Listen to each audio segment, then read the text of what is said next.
Hello, everyone, and welcome to tonight's Monday Night Mayhem. I am your humble host for the evening, Miko, otherwise known as the okayest GM. You are going to be experiencing wonderful joy tonight as we wrap up this four-part adventure in my own homebrew world of Ysterra that I have been fortunate enough to have an amazing cast of folks participating in. We will get to that amazing cast here in just 1 minute. Gotta say, first of all, please welcome. Appreciate you all being here. And stay tuned after the show. I'm going to talk a little bit more about all the cool things that we've got going on here at the Guild.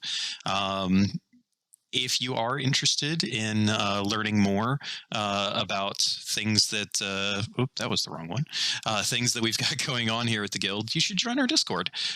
We've got a really good community of folks there. We'd be happy to have you take part.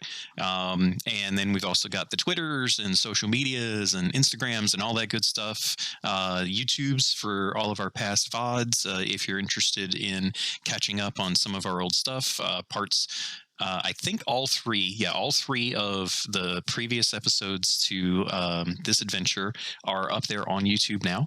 And this one will be up there probably either next Sunday or next Monday.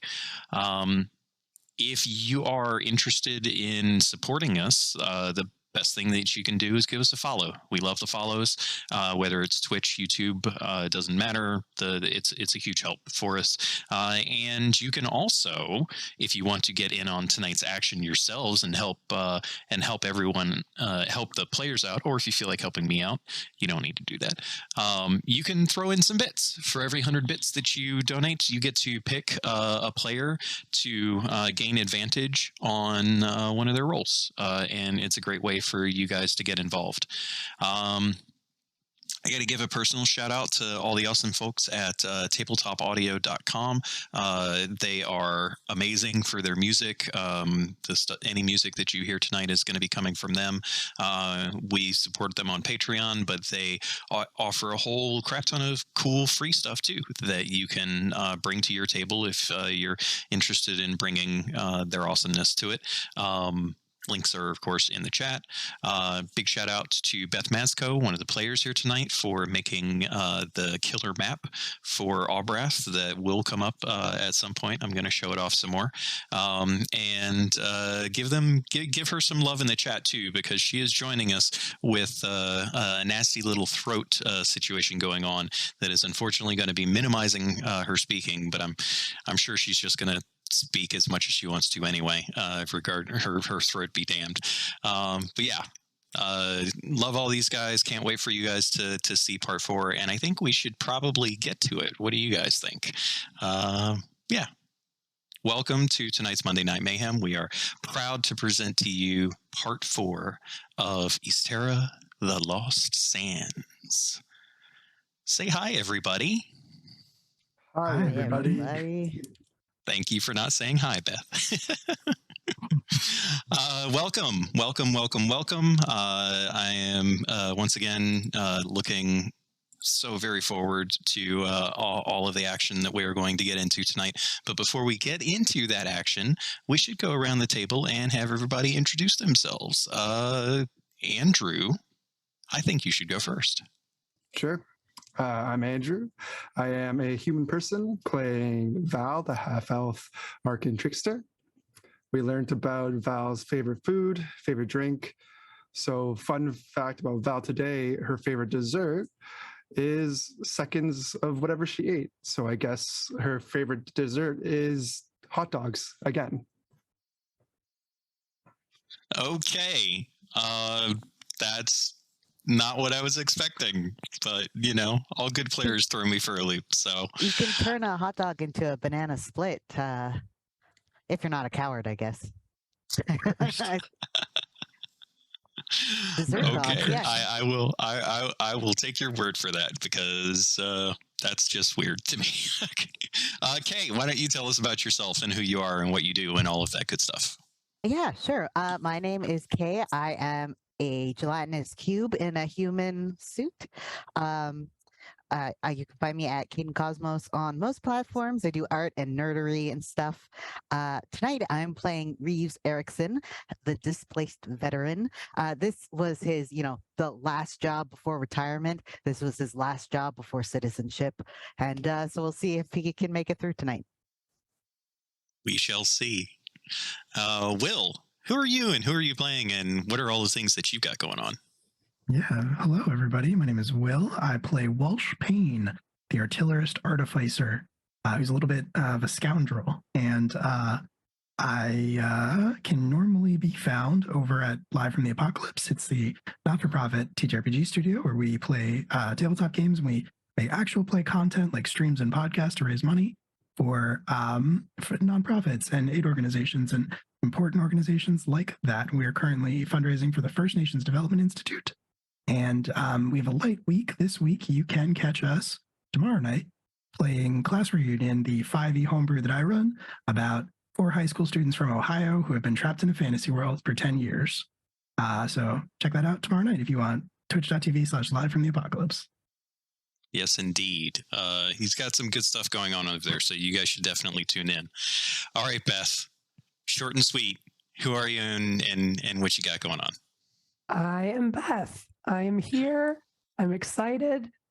And that will be all for now. Okay. Oh my goodness. That's perfect. So let us actually dive in and maybe give a little bit of a recap to everything that's been going on for our players thus far. Ysterra is a world built on magic. It has thrived for millennia in the most magical of places that you can imagine, whether it be the ascendant, powerful deific-like beings that have historically roamed the world, protecting it from multiversal threats. Although now they find themselves locked away in a self-imposed isolation. To the various kingdoms and civilizations of the world that have prided themselves on their magical prowess. All of that is changing, though, as the world is moving itself more and more to a bit of an industrial revolution and the kinds of change that brings about. Not many are quite prepared for. There's a constant din of what comes next on the horizon. But for us, let's take ourselves down to a small desert country that goes by the name of Aubrath. This country itself has reshaped itself several times throughout the millennia, and at some point or another has suffered through near vanquishing and extinction of its peoples, as the deserts are a very, very harsh place to live. In this now third age, though, we've seen a bit of prosperity for the country of Aubrath. The spires that make up the hierarchical magocracy that rules the country have grown amazingly well. The people have increased in population many times over compared to previous eras of Aubrath, and anywhere that you go, almost anywhere that you go, you can find good people doing good things and surviving in this most difficult of places. But it is most definitely a place built on magic, and for our intrepid adventurers that have found themselves gathered together in the service of one of these magical spires to go and investigate ruins from ancient Aubrathian times, they might have cause to start questioning that magic. As in delving into this ruin and finding some of the treasures that exist in that, being knowledge of many, many eons past, they have discovered that Aubrath used to be quite different, that it used to be a verdant and green place, that the deserts were something that was caused by seemingly magic of the time, a almost siphoning of the very life essences that made up Awbrath, and in that siphoning wrought havoc to the land. And that is why the deserts are as harsh as they are. That's why the people have suffered so much over the intervening millennia since that event. But this is all new information, as none of the group had even considered this portion of history, as much of it had been lost to time. And now, with this newly uncovered notations in the lore of Awbrath, some of them are starting to question what it really means to be Awbrathian. As we come back to them, though, there might be some additional dangers that they need to watch out for. So, welcome back, everyone, to tonight's adventure. Before we dive in too deeply, however, into where we had last left off, I'd like to take a moment and perhaps go back in time a little bit and learn a little bit more about one of the characters involved with tonight. Will. Oh, hey, thank you for the follow, No Fame Pod. Much appreciated. Will, how long ago was it that Walsh had left his previous life behind in the northern desert reaches, where he had a very different life from the sand-skimmer racer that he is today? I think that it's coming up on 10 years. It's probably been like 7 or 8. Okay. Quite a long time ago in human years. Indeed. In the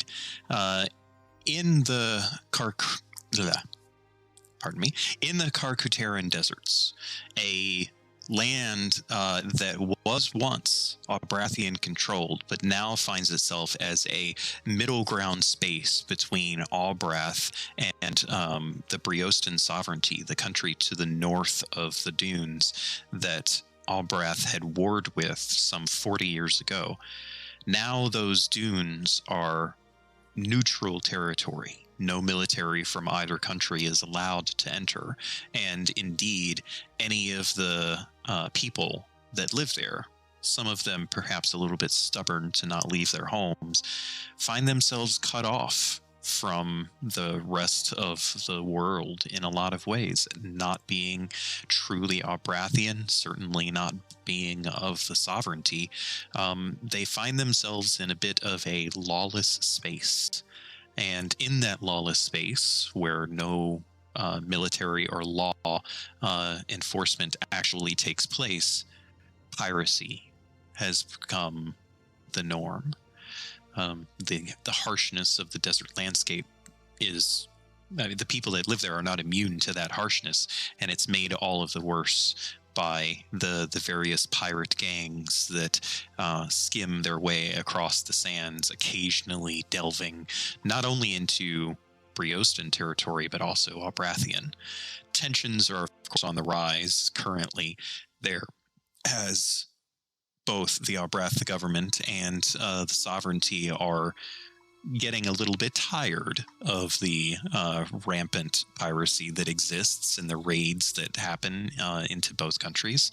But that's not what we're talking about here in this moment. What we're talking about is a particular scene taking place within the Carcuteran dunes.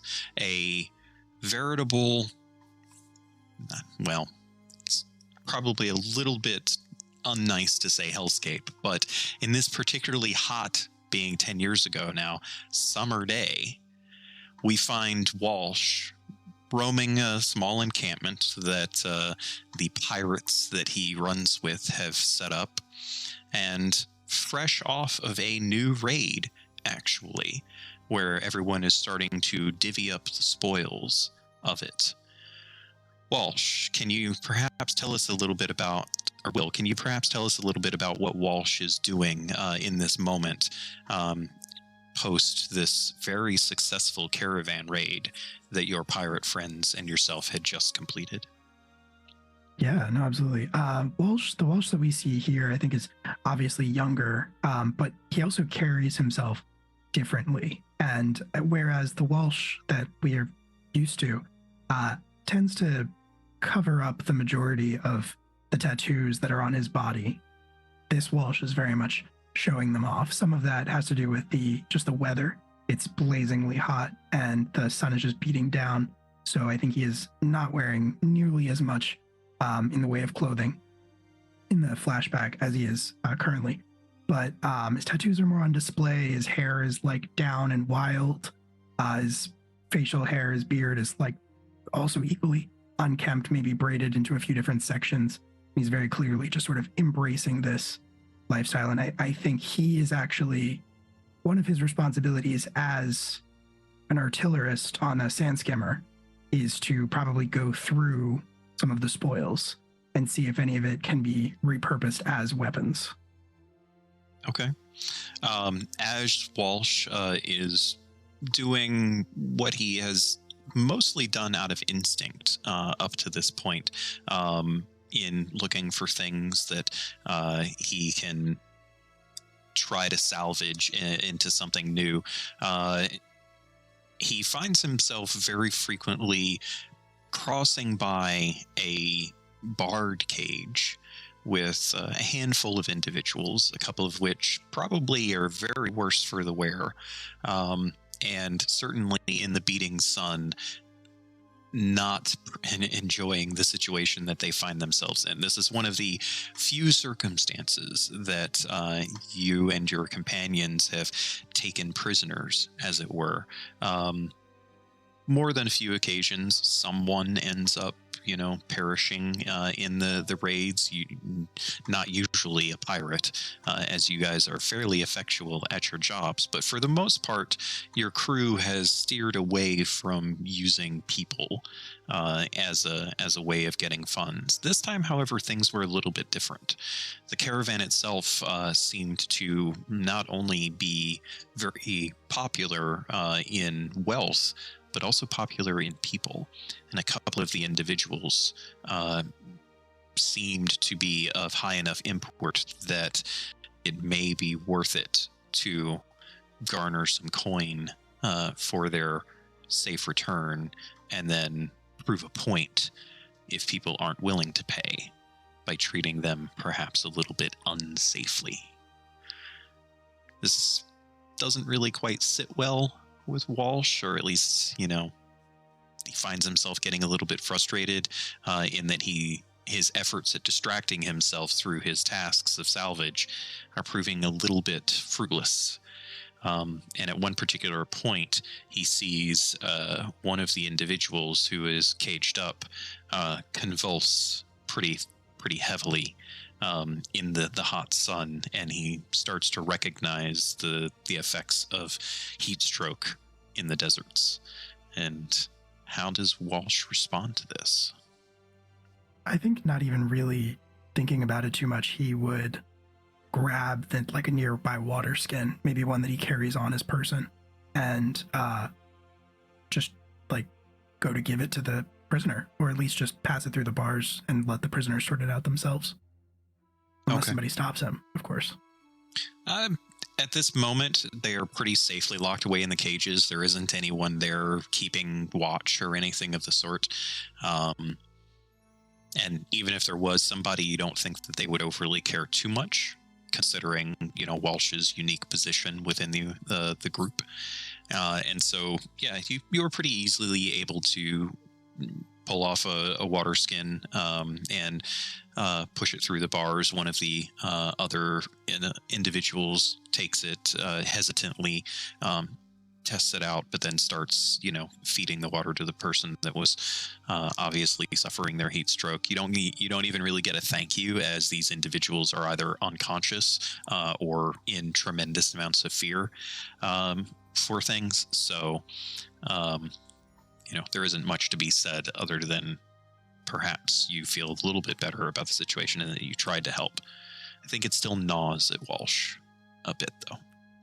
Yeah, and I think honestly Walsh kind of seems almost jovial about it. He might not actually feel that way, but he's kind of almost assuring himself and them in the process. But he'll crack a joke. He'll say like, I wouldn't worry about it. You won't be here much longer, just until somebody pays up. Okay. In that moment, I think, well, actually, give me an insight check. Will do.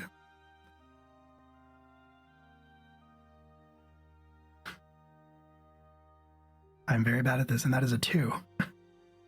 Okay. You are fairly certain that these individuals don't trust anything coming out of Walsh's mouth. Like that's just a given. And perhaps maybe your words have helped. It's hard to say. Yeah, I do think in this particular instance, it was more to make himself feel better than it was to offer them any actual reassurance. He's masking a little bit. Exactly. Yeah.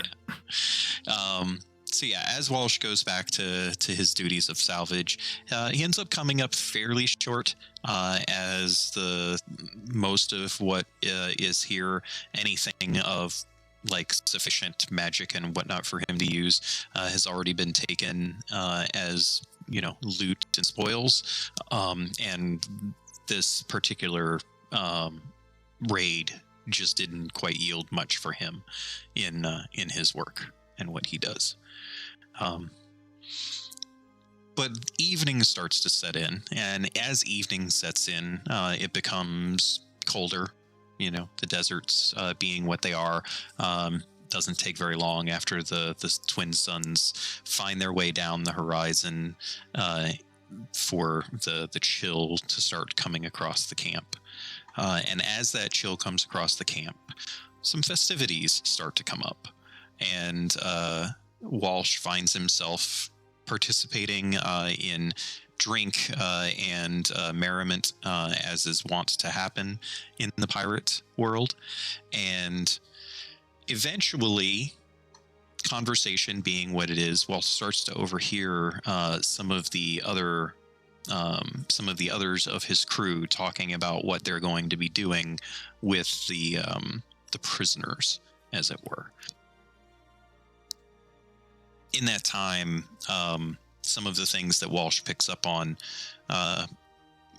are less than savory things that we don't need to really talk about out loud, but they involve, treating people impersonally. And at one point, he notices the captain of his little pirate crew here talking with his first mate, and finds himself not really trying to, but finds himself listening in nonetheless, where he overhears the captain discussing that one of the prisoners is apparently in the employ of the Spires. And that particular prisoner, even though the Spires have never paid previously for any type, whether it be equipment or people before in the pirating world, the captain seems to think, well, maybe it's high time that the Spires learned that if they aren't willing to pay, then bad things happen, and that this particular individual should probably hang by a noose and be drugged behind a skimmer, paraded down to one of the Spires. Well, that's new.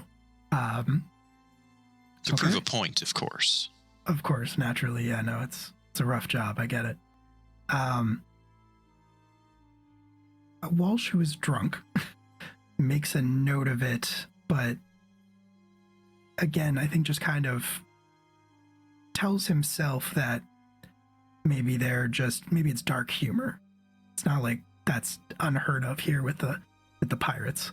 But I think the longer the night goes on, the more that sticks in his mind, and the more he can't get past it, until he kind of finds himself lying awake in the desert in the middle of the night after everybody else has passed out from said festivities. Almost everyone has passed out.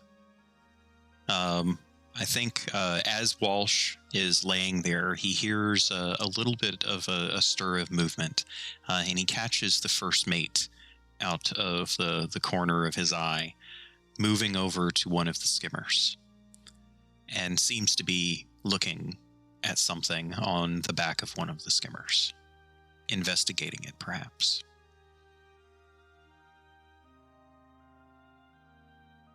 Interesting.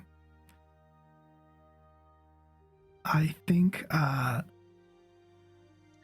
Walsh is gonna kind of reach down under the. I'm picturing hammocks because we're pirates.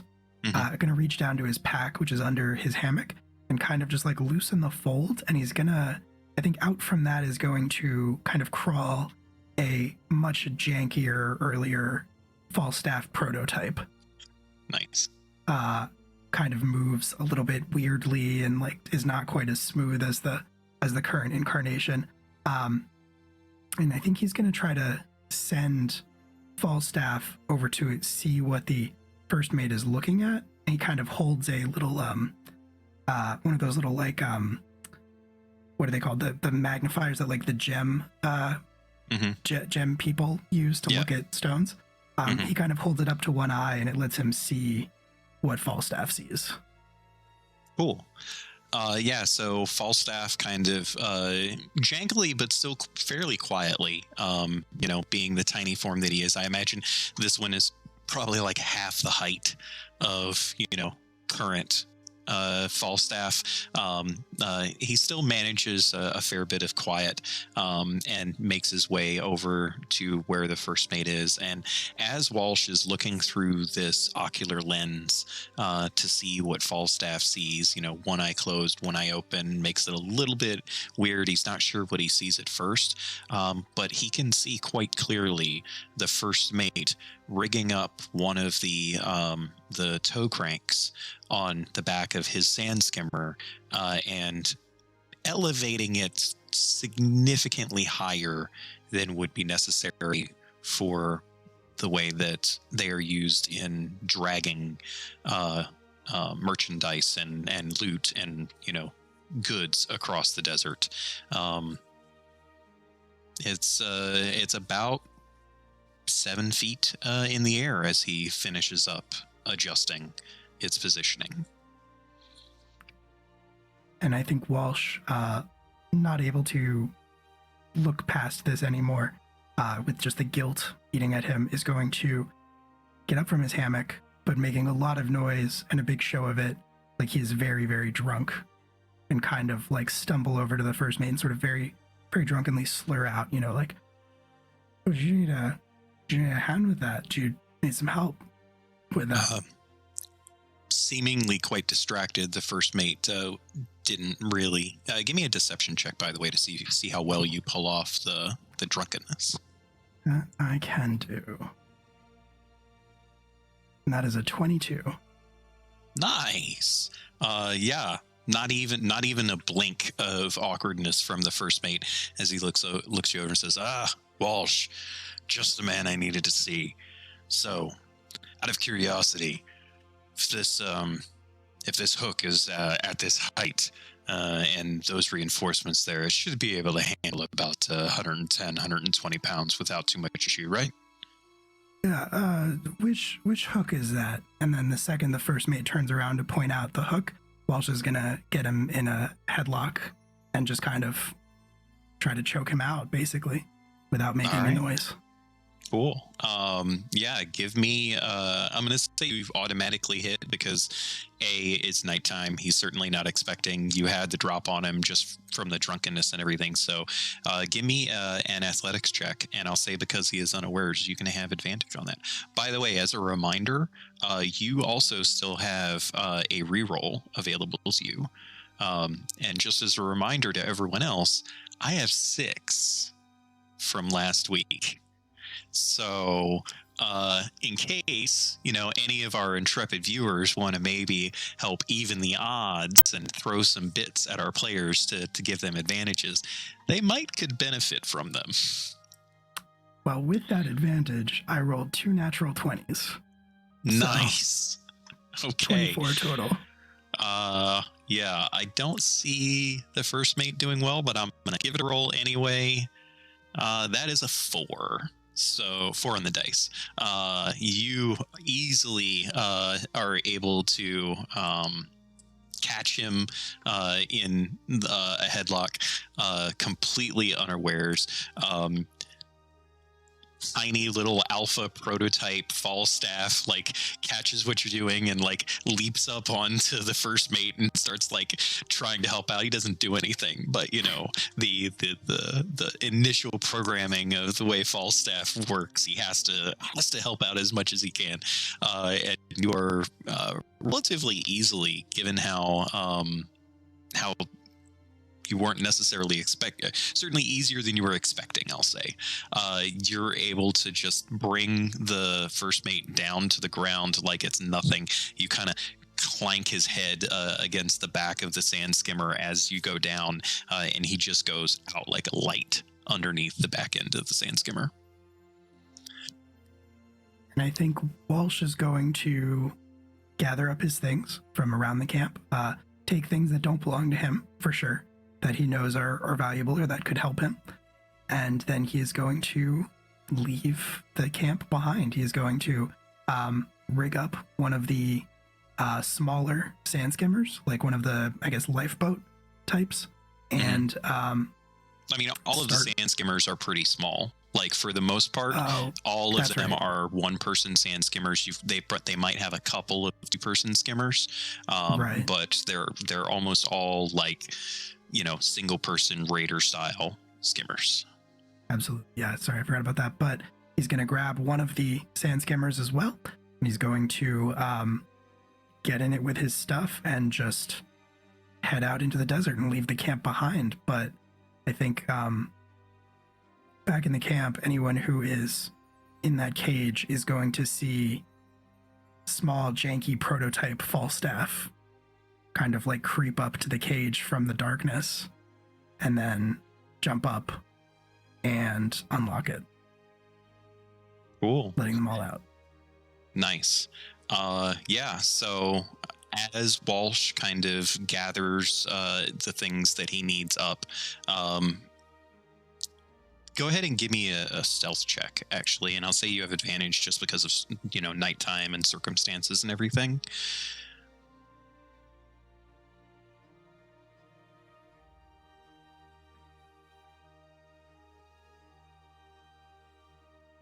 I would hate to use my reroll on a flashback, but the highest I got there was an 8. Okay, so with an 8, here's what I'll say: you are going to get away. Like, that was not in question, right? The circumstances being what they are, nobody's really going to be able to stop you.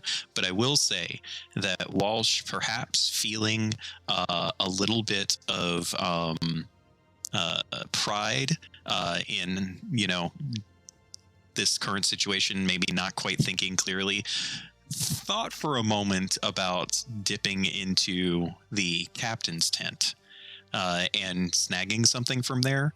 But as soon as he opened the tent flap and he saw the captain, who apparently sleeps with his eyes open, was in fact sound asleep, but, you know, his head staring directly at the door or the flap to the tent, catches his eyes, thinks the better of it, and puts the flap back down, and just grabbing the supplies that he needs, and perhaps not as much as he would have liked, starts heading for the skimmer to get out as quickly as he can. As he gets to the skimmer, he finds Falstaff waiting there, you know, dutifully making every effort to, you know, undo the anchor of the skimmer, unsuccessfully, because Alpha Falstaff has like no strength whatsoever. Walsh is able to reach down, pick it up, and inherently he knows that Falstaff was successful in unlocking the prisoners, as Walsh finds himself climbing up into the skimmer and riding south away from the pirate life, leaving it behind. And Definitely not going north. Yeah, not a good plan. And before we cut back to present day, the camera is going to pan over to the cages, the recently unlocked cages, where we see a handful of figures in various states of poor health because of the circumstances, working their best to get out of their situation. And in that moment, we recognize one of the faces that makes her way out of one of the cages. That being a slightly younger Ada. Not much changed in appearance because of her half-elven nature, and only freshly revived because she had been unconscious for most of the encounter, as she had been combating the pirates during their raid, and they had rendered her unconscious before dragging her back to camp and talking about using her as a way of telling the spires what happens to people that they don't pay for. But nonetheless, she has her wits about her enough to gather everyone together and start making her own way along with them south and out of the pirate camp.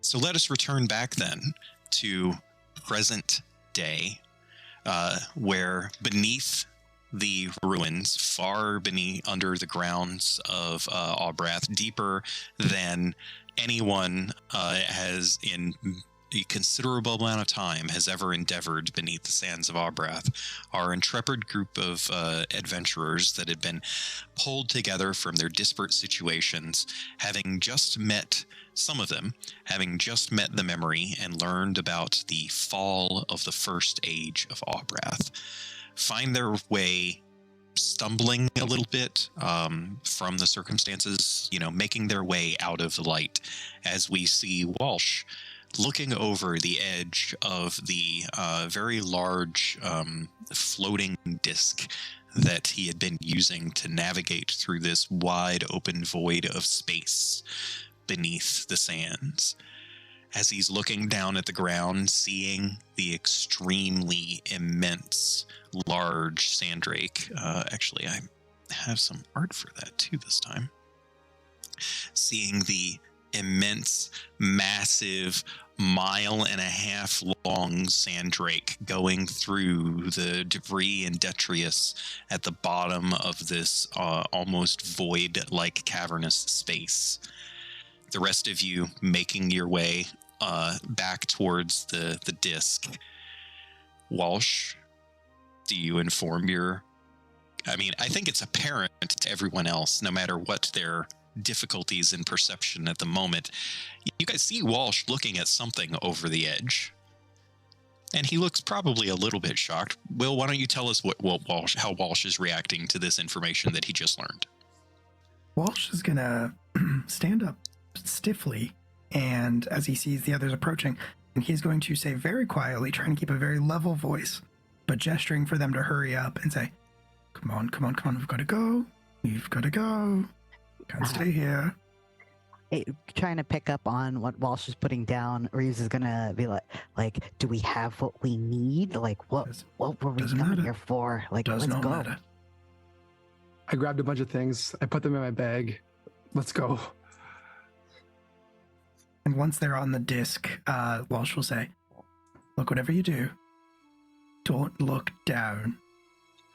I instantly look down. As soon as Walsh says that, Val, you step over to the edge and kind of look over, and you see this immense 1.5 mile long sandrake 150 feet below you, and you see its head look up at you.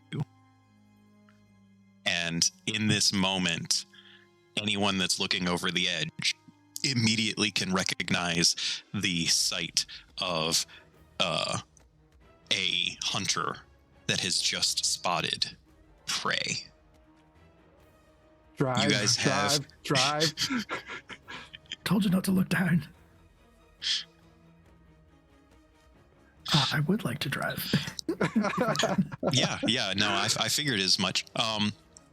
So, as Walsh is prepping the control, or has been prepping the controls for departure as quickly as he can, I need for you to give me a piloting check, please. We will call this piloting land vehicles in this instance because the controls are much simpler than the land vehicles that you have been dealing with. It might get a little bit more complicated if you have to do things like evasive maneuvers, but for now, just a basic piloting check will suffice. Understood. That is a 24.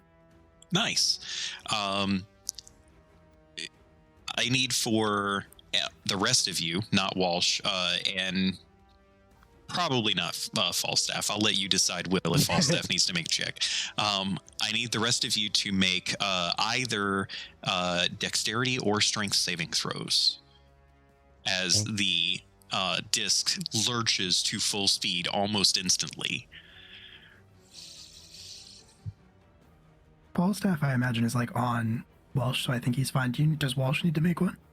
No, Walsh is at the controls. Okay. He knew it was coming. Like, it's one of those instances, like when you're driving and you have to make a quick turn, you handle it way better than your passenger who wasn't quite prepared to the second of the quick turn. Yeah. 100%. Ada got a 9. Great. Okay. She was not prepared. Val got 24. I got Nice. a nat 20 for 26. Okay. Because of the nat 20, I will say that, I'll give you the option.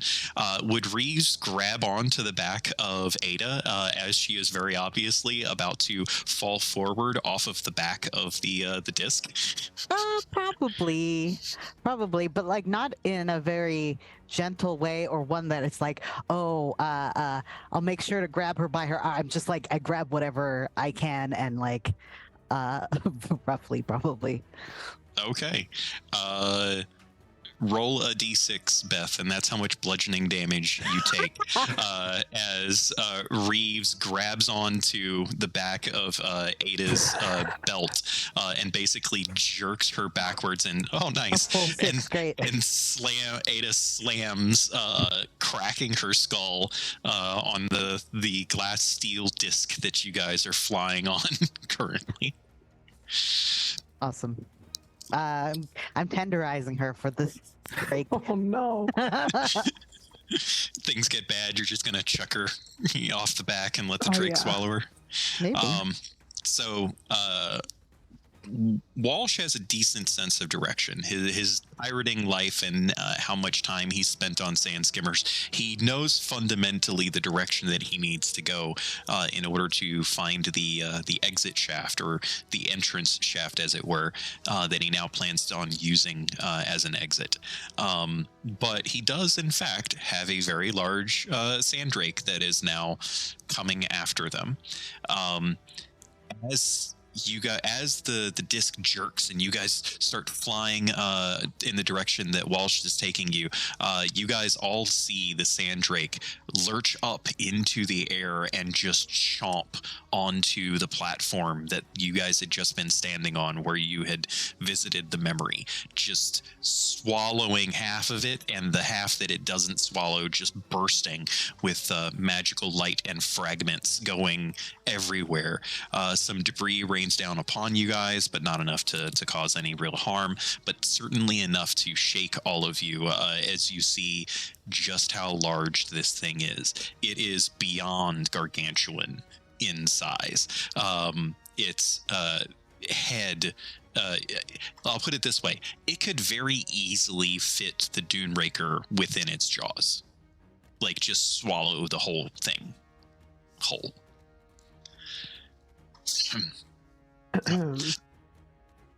Sorry about that. Oh god. Yeah. But you guys take off at a pace, and it does start to turn its head in your direction.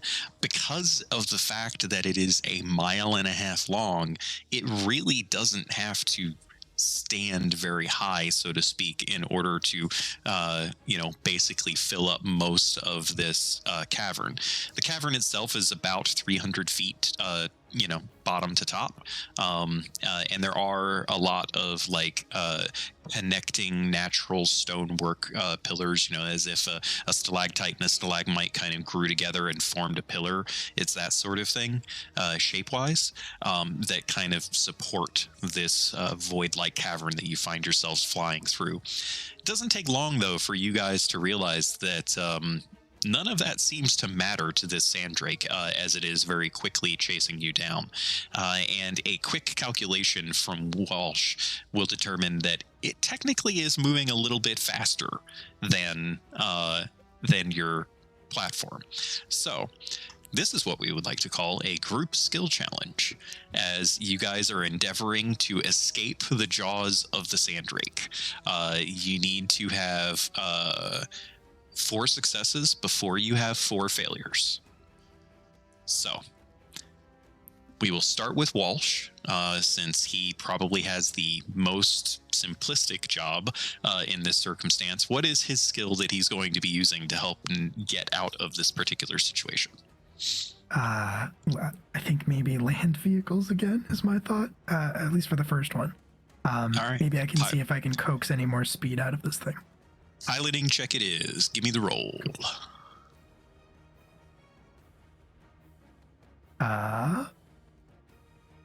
What's the DC? DC is 14. Okay. I'm going to use my reroll. Okay.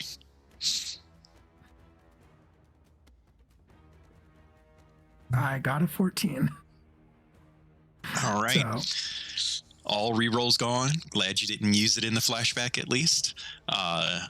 Just as a reminder, I do have 6, but I'm not rolling during the skill challenge. This is just for you guys to do. But with 1 success under your belt, Walsh is able to continue coaxing speed and maneuverability out of your disc. Thankfully, the maneuverability is what is most important in this circumstance. And if you do fail by more than 5, just FYI, on that kind of piloting check, that could lead to detrimental situations for your party members. So it's probably a good thing that you tossed out that reroll. Kay, what is Reeves doing in this particular skill challenge to assist? I mean, so we're on like an empty platform, basically. We're flying through the air. Mm-hmm. I don't really have a lot of long range items. I'm not sure what there is for me to do. Can I use my perceptiveness to try to help us direct our way out? I'm not sure. Ooh, yeah, I could buy that. Even if it's a situation of maybe if you succeed, you might. Well, let's see if you succeed, and then we'll describe what happens. That's 14. Wow, you guys are just getting by the skin of your teeth, aren't you? Yeah, that's my style usually. Yeah, so with the 14, I will say that what happens is you're looking out in the direction that you guys are going. Not entirely certain, generally Walsh is taking you in the correct direction, but you happen to notice ahead of you a much larger pillar that you feel like if you can convince Walsh to juke around, at the very least, it might impede the sandrake just a little bit. And sure enough, as you pointed out, Walsh spots it and nods and starts directing and does this weave just around just to the side of it, and you guys feel the entire cavern quake as rock and debris starts falling down from above as the drake has basically taken out that pillar. It slowed him down for a brief moment, though, but you still succeeded. So yeah. Beth, how is Ada going to assist in this skill challenge? Rather than screaming into the abyss, which is what she wants to do, she will take one of the items that was gifted to her before this journey. It's a staff of shifting sands. Oof. And she'll point it when there's a moment where they change direction or there's a bit of a lag where the drake is further behind. She's going to use the staff to cast a fireball on the head of the creature. Okay. And hope for the best. we will call this a spellcasting check then. Okay. So you basically just roll a spell attack, essentially. Okay. Yeah. Fucking A. Nope. What'd you Nope. get? That was a natural 1 for a 9. Uh-oh.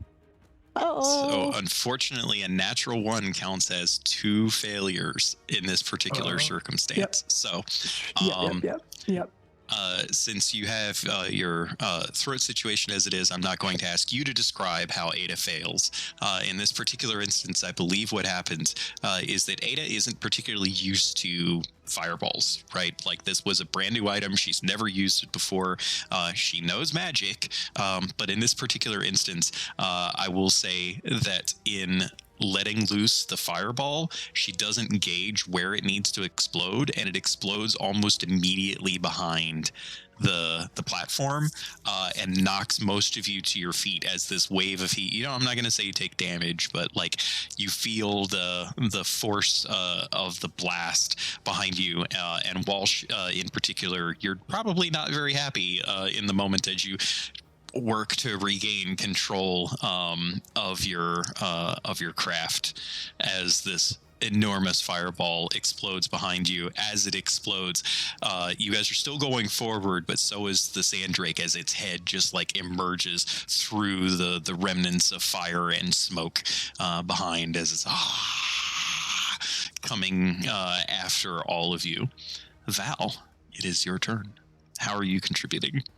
Val's gonna panically take out her little crystal geode and maybe turn it on to see if she can pull up an illusory map of where we're flying, almost like a 3D GPS for Walsh to navigate through.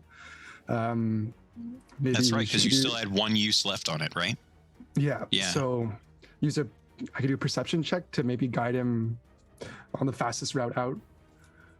Okay. I'll give you 2 options. You can either do an Arcana check to manipulate the magic of the device to get as accurate a possible map, or you could do a perception check to navigate through the map as you said. I'll give you either option. I have advantage on Arcana, but I have expertise in perception. Decisions. I don't know. Advantage sounds pretty good to me. Yeah, I'll do Arcana. Okay. Oh, thank God. First one was a 7.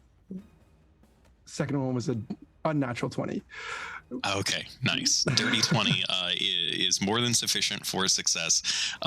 Yeah, you are able to, you actually take, because the geode is 2 pieces, right? You split it apart and you actually just place it down like on the platform itself, right? And thankfully, with your Arcana check being as good as it is, you manipulate it so that it actually works while moving, and it gives you basically this perfect 120-foot sphere around you, map in front of you. You're able to take that up and like place it on the console that Walsh is using to navigate this flying platform, and he basically has a 3-dimensional, view scope in front of him, telling him exactly where to go in this circumstance. So that's 3 successes and 2 failures.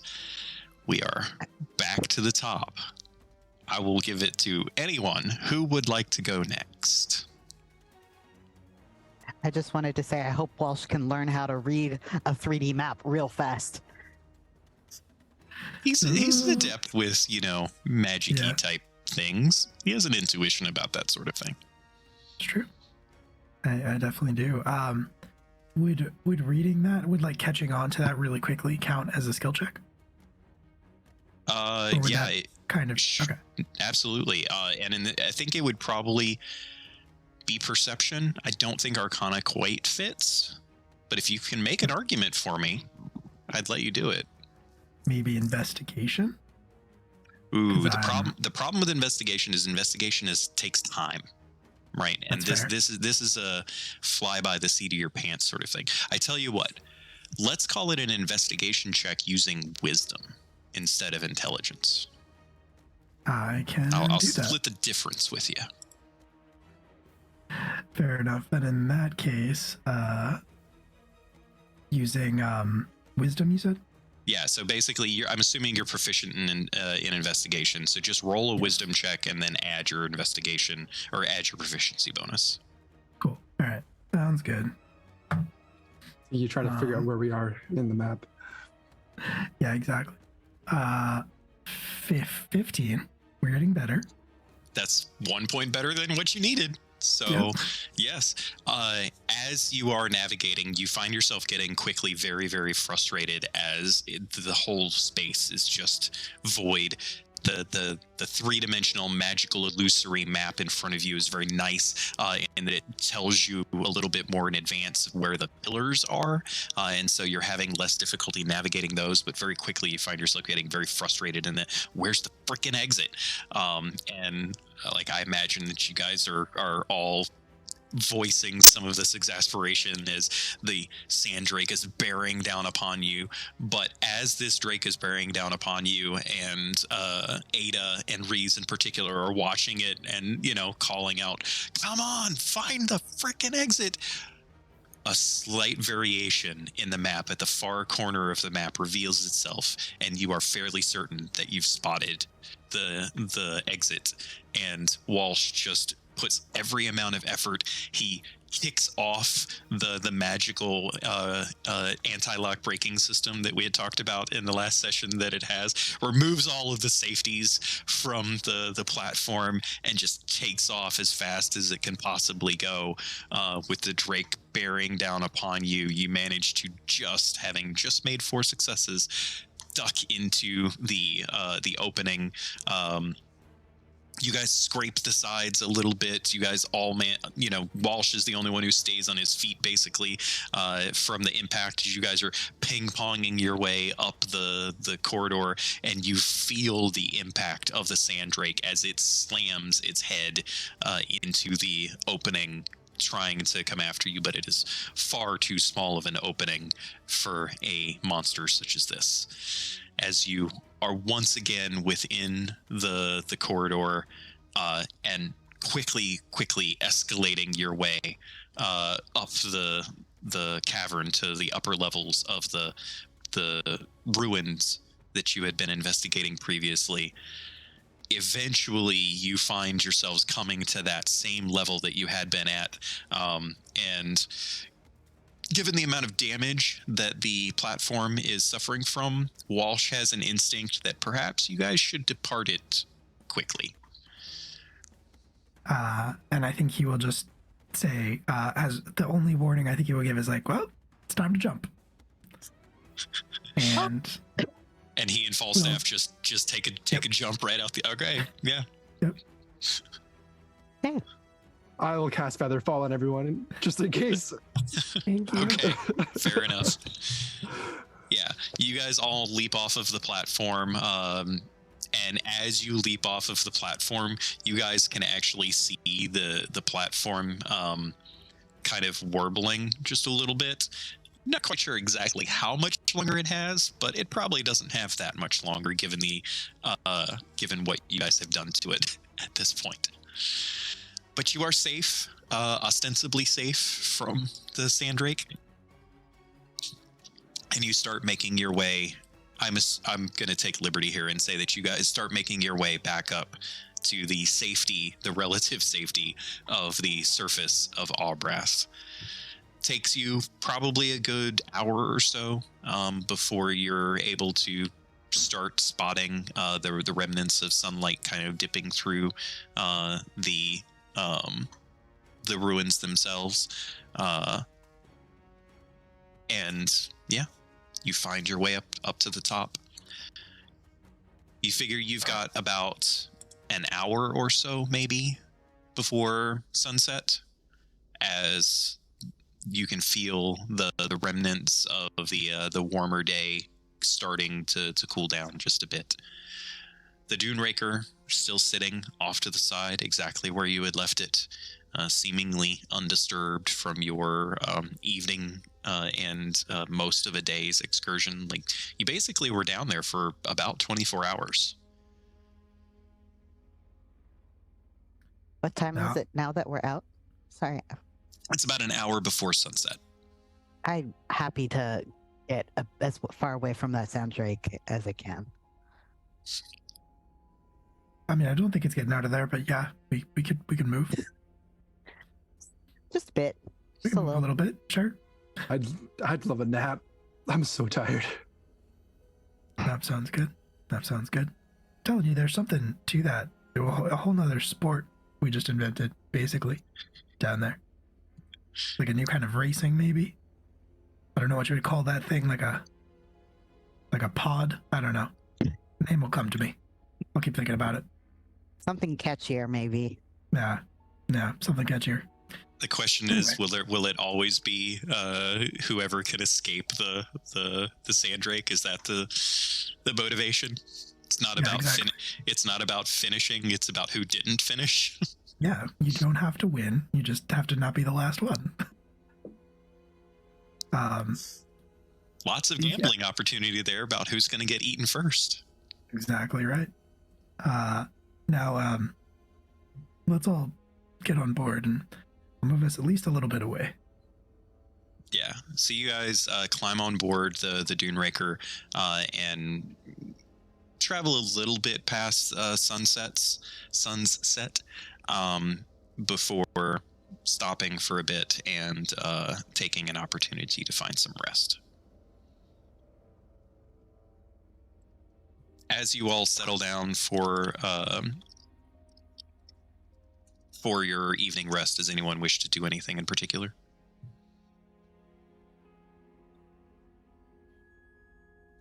Well, what exactly did you see? I mean, did you find what we were looking for?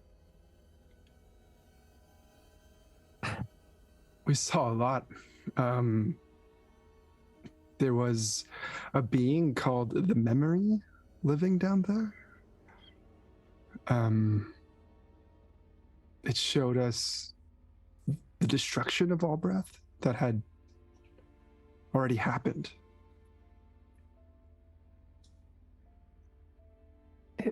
It was like a lost history. Things that I don't think anybody, well, if anybody knew about it, they sure didn't say anything.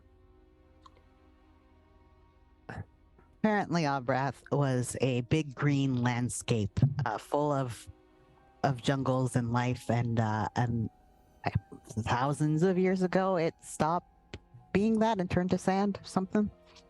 I didn't quite understand, but Wait, I wonder if this will work. So Val will unsling her backpack and take out the 4 crystals that had come out from the memory and give one to everybody and say, Remember, you actually have 5.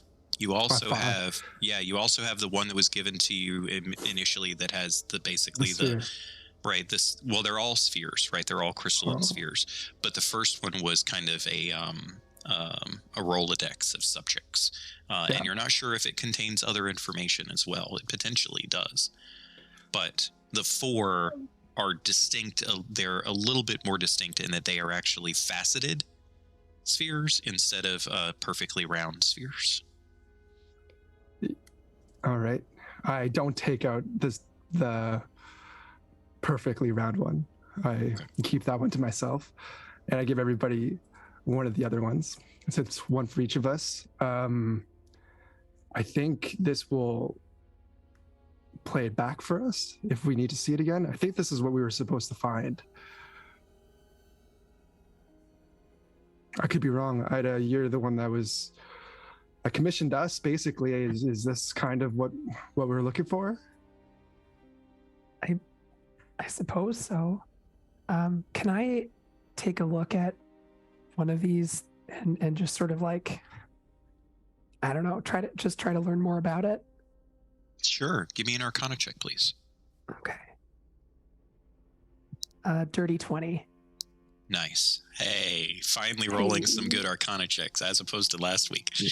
What was your highest roll? 13 last week? Bad stuff. Yeah. Yes. As Ada sits down and starts focusing on it, her arcane mind just kind of takes over. She puts away all of the difficult memories of things that she had just learned. She kind of suppresses as much as she can some of the emotions that she's been dealing with in just the past little bit. And she takes a deep breath and she starts looking at this magical glass steel crystal. The facets are what intrigues her most, as she realizes very quickly that if you touch the facets in certain ways, they glow ever so faintly. And very quickly she comes to understand that they are basically pattern makers. And whenever she touches one, she feels a kind of ping in her mind. And she doesn't know exactly how to decode things just yet, but she is fairly certain that given some time, she would be able to sit down and potentially find the different keys that would be necessary to unlock whatever stores of information are held within this arcane, what she understands probably to be a mimetic crystal. Wow. She'll relay all of that information to the group. Mimetic crystal. Yeah. I don't I don't know if they wanted these for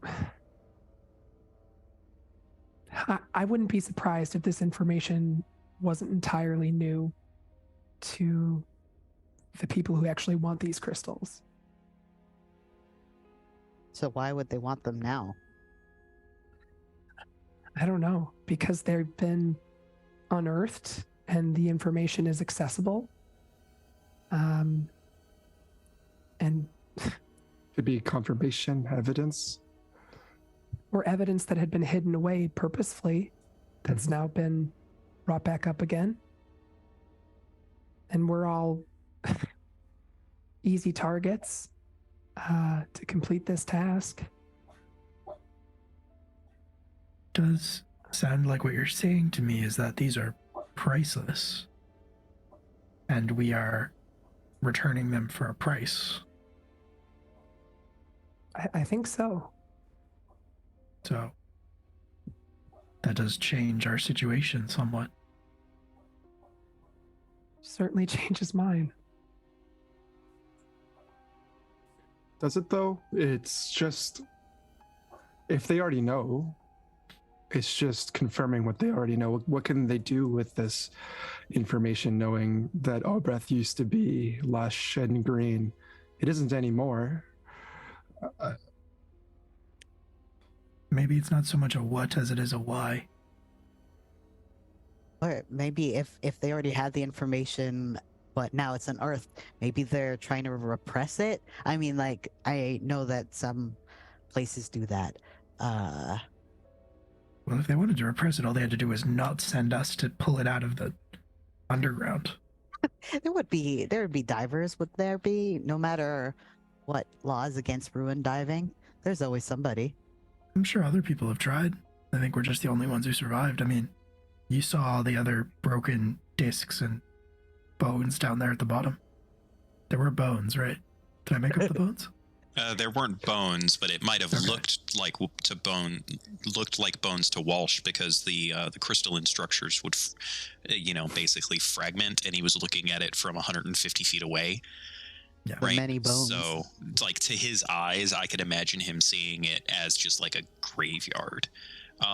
Also, for what it's worth, I think Ada would point out. I'll save Beth the need to talk this through, but Ada would point out that the spire that contracted you all to do this was doing so quickly and on the impetus that a different spire would send someone else. So, to kind of reinforce what you guys were just talking about, that somebody else would have probably dove and found it if it wasn't you all. Fair enough. I still don't understand though. Like, Albrecht is the sands. The sands will always be Albrecht. It doesn't matter. So, I mean, I don't know what's the harm of selling these things off. Why would we keep them? What are we going to do with them? I don't know what to do with them. Oh, I think we should sell them off. I'm just saying we have a much stronger bargaining position now than we did before. The leverage. I mean, I don't know if we should tell them if we saw what we saw, because then we know. I feel Tell like them we that'd be didn't kind see of anything. dangerous. That's fair. They could try to keep you quiet. I know they'd try to keep us quiet. Andrew, if you could have Val roll a deception check, please.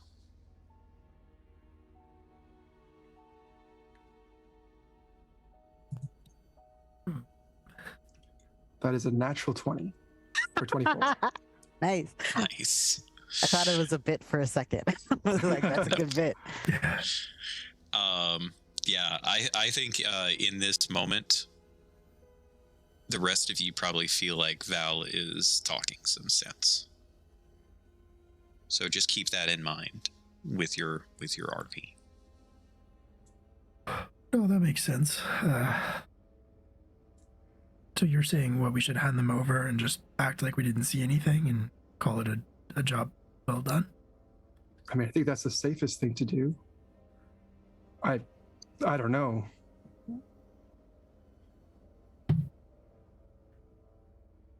We all know what we came here for. We still have to get back to civilization anyway, so I'm sure that'll be the easy part.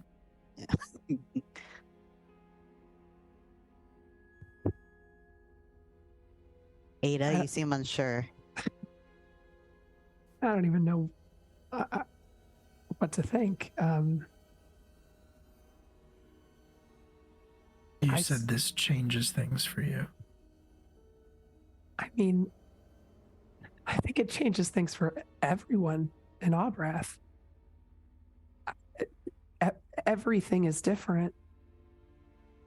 Like the ground that we're standing on is not the ground we stood on before. This is oh, it's a lot. And I don't particularly care to hold on to this thing. I will certainly learn as much as I can. But I guess value must be onto something. Just move on, I guess. I mean, I'm happy to study this with you while we still have them. And everybody keep your own crystal. Then we each have one to use as leverage. I don't want to take all of them. I mean, we all should get paid for what we just did. But for our own sake and our own safety, I feel like we should not share what we learned. Did they send us for 4? Or did they just send us for 1? They didn't tell us what they sent us for. This is what we found. So maybe we only found 1? Does Ada answer that question? What's the answer to that question? As many as could be found. Okay. Was the instructions that Ada had been given. Yeah. They seem to believe that there is more than one. They didn't specify if they knew how many. And I don't even know if this is just a drop in the bucket compared to what we could have achieved down there, but they want everything we can give them. So I guess we could get away with 1. I don't know. We can Or try. even 3 if we want to play it safe. Still have 1 left over. I mean, this isn't going to be easy to fence. Like, I don't know how many, unless we sell it to another spire, but they're going to know that we did that. It's too small-minded. Another country. And like the Briostan sovereignty and Obrath have been at war and at odds. Briostan sovereignty is just north of Obrath, by the way, and so like they've been at war on and off for as long as they both existed. So like They're probably always looking for an edge. Be willing to pay. I don't know. I don't have any context outside of Albreath, so that'll be, I know, something that you might have to find, Reeves, for us. Do you know a lot of sovereignty folks? Oh yeah, like when I was in the war, and you meet some either through, we were on different sides, as it were, but you still get to know some.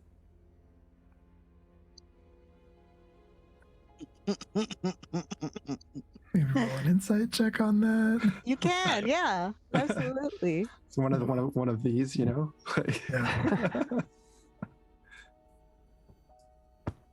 I mean, I don't think you need to roll an insight Oh, check. wow. Yeah. I rolled good. real That's bad. good news.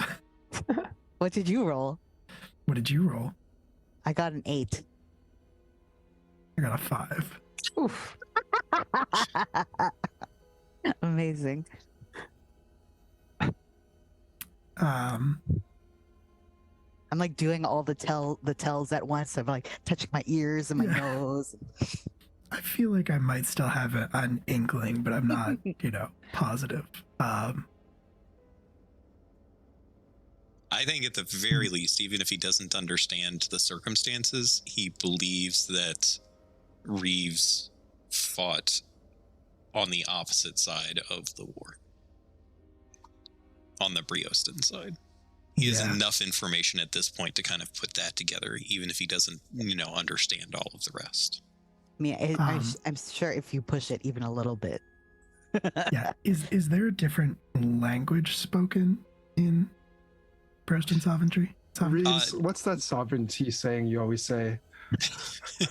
Which one? I don't remember which one it was last time. So just so everybody is aware, pretty much almost all of the countries on the continent of Insaris speak the common tongue of Intrescal or Intresca. The Etruscan language is the common tongue because at one point, many thousands of years ago, the kingdom of Etrusca had conquered like 90% of the continent. And that was that way for several hundred years. And so in that time, the common language became Etruscan, and it just stuck even for the various countries that threw off their Etruscan oppressors afterwards. It just kind of stuck. Which is why Ada and Val, because they are higher educated in Albrath, know a little bit of the Albrathian tongue, which is from before the conquering. And that's kind of the way it is throughout the rest of the world. Other tongues are spoken for sure, but the common tongue is Etruscan. And the Briostan sovereignty was at one point they were part of Etrusca originally. Like, it wasn't a situation where they were throwing off their oppressors as much as they kind of just rebelled. This one very powerful warlord in the Briostan sovereignty kind of brought a whole bunch of people together and like rebelled and formed his own country, throwing off Etrusca as a result.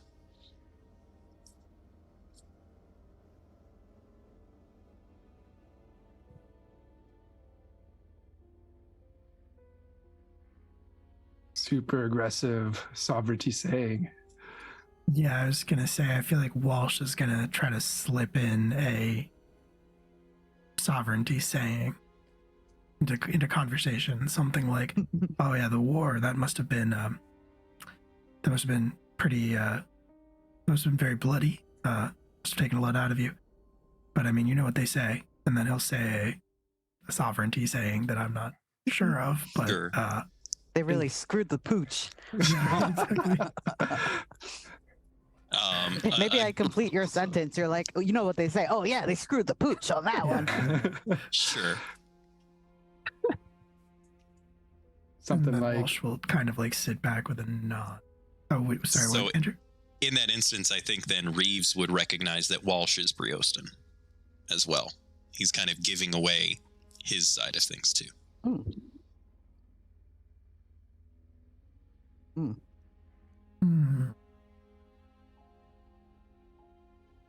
As the two Priostani are sitting there having a staring contest with each other, what are Val and Ada doing? Val has taken out her glasses, and her eyes are super huge, and looking at these crystals, trying to figure out how to unlock it or try to figure out a pattern within it. Go ahead and give me an Arcana check. I just help if she does not. Yeah, definitely. Ada would be trying to like point out the things that she's been learning through touching this thing, and just like sit side by side to sort of work it out together. I got a natural 20. Nice. Okay, so in that moment, I'll say that the two of you kind of are putting your heads together and pointing out the different facets, and you notice that even though at first glance the facets all look like that they are perfectly the same dimensions, right? They're all very small, by the way. Like the sphere itself is probably about 5 inches in diameter, and like each one of the facets is barely bigger than your fingernail, right? So there's a lot of facets on these crystals, and you're able to suss out relatively that the facets are not perfectly identical, that there are slight variations in them. And once you figure that out, you're able to figure out that there's a pattern to the variations, and that gives you the focal point that Ada was missing in her previous examination of the crystals. And with that, within like just a few minutes, the two of you are able to start triggering patterns that start revealing small illusory tidbits of the vision that you had seen previously. And I think in that moment that probably distracts Walsh and Reeves from their discussions, and Walsh is able to start seeing some of what everyone else saw in that illusory vision that had been revealed to them about the history, with the spires themselves seeming to almost be siphoning the power or the life essence of Albrath out of it before rending the entire landscape as a result. So that you didn't share. Pretty sure we shared that. That the spires are the reason why our breath looks the way that it does. Why nothing grows here anymore, that they pulled the life away from it. I mean, I guess I didn't really see that detail, but yeah. I don't know if this is to hide evidence then, but I still don't understand why they'd want it. It makes me not want to give it to them. You would risk your position? I don't know.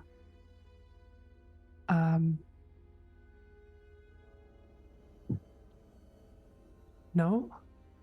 Yes? Is Professor Rubik's still at the university? Would he be able to figure this out without knowing the pattern that we know?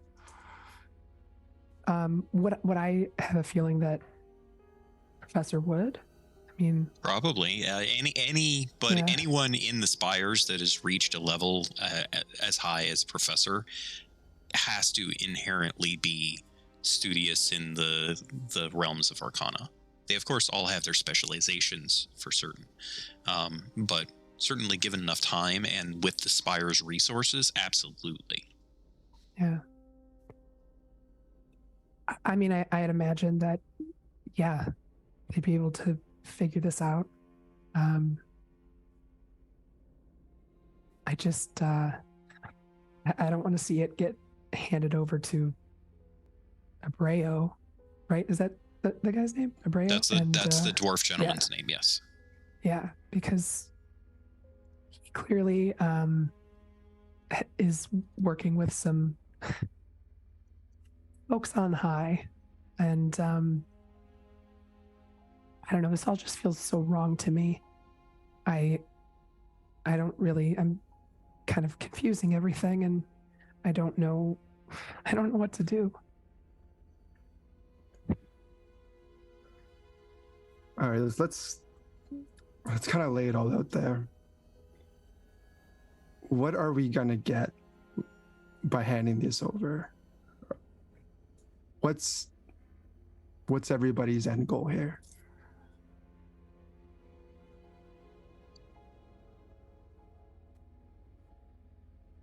I mean, I'm a survivor. No matter what happens, I'll figure things out and make it work. Right, but what was the promise made to you?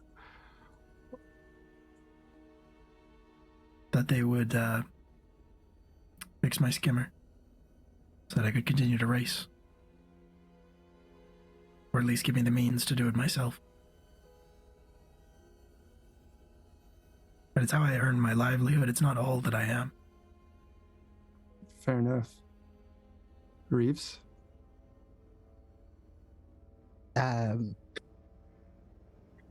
They'd help me push. It seems really lackluster, but they help me push some paperwork through that I've been working on for a few years. Ida? a job, a glorious promotion.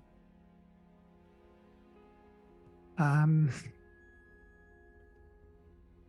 don't even think they really know what I do, honestly. I work in a closet in that place, and nobody's talked to me in years. And now I do this thing, and they didn't even tell me what the promotion would look like. I don't know what I'd be doing. I just said yes to it.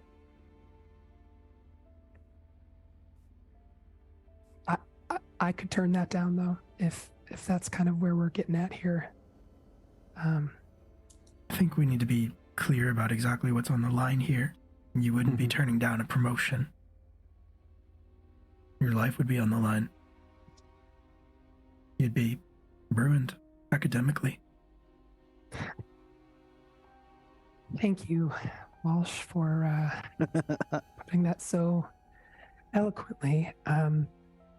Yes, effectively everything that I have spent my entire life working for would crumble beneath me, and I would be left with nothing.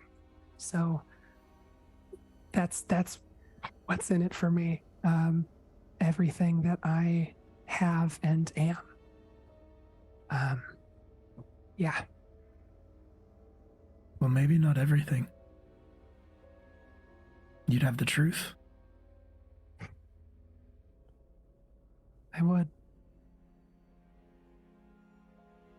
He'll be rich in friendship and knowledge.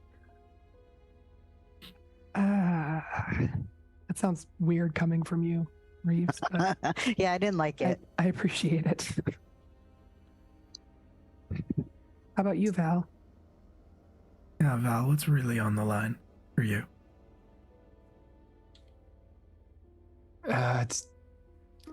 It's two things. Obviously getting paid by the Spires. But I owe, our old friend Hadric, a lot of money. He said he'd clear off my debt if I gave whatever I found to him instead of the Spires. I told you to get out when I did. I couldn't. There was my grandma, there was Kat. I was supporting so many people. Not all of us are as lucky as you, Walsh. This was me getting out.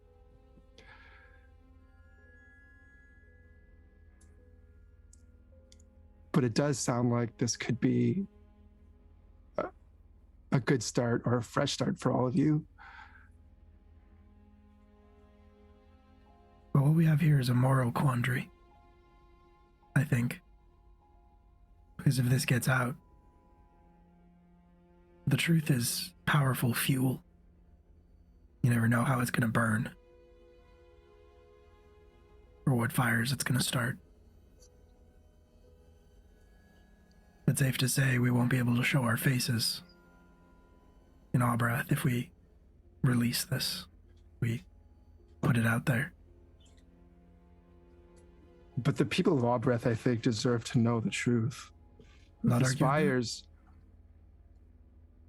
destroyed this land that we all deserve to live off of, and then started propagandas of Albreath is the sands is Albreath, it gives what you take, or whatever the saying is, you know.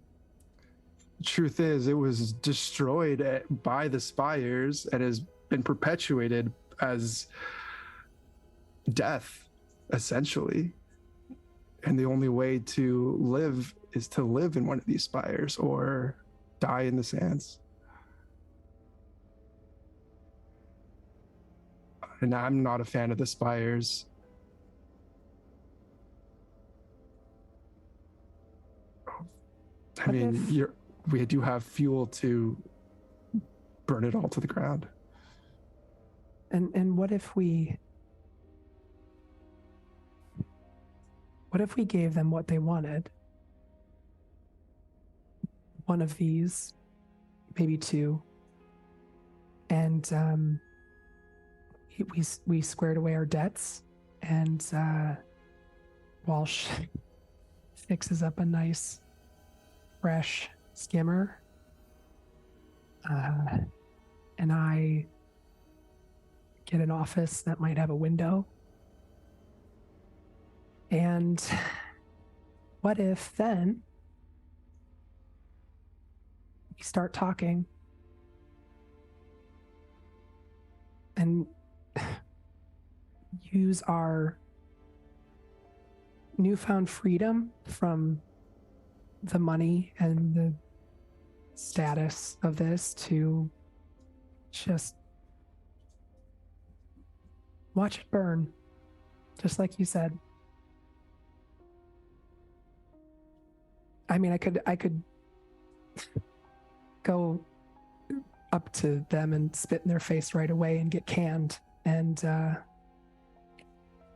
but then I would just be, I don't know, would they paint me as some lunatic who is disgruntled and, you know,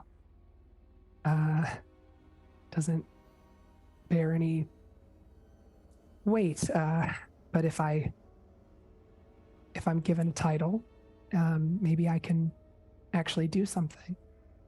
And well, if your debts are paid and your people are safe,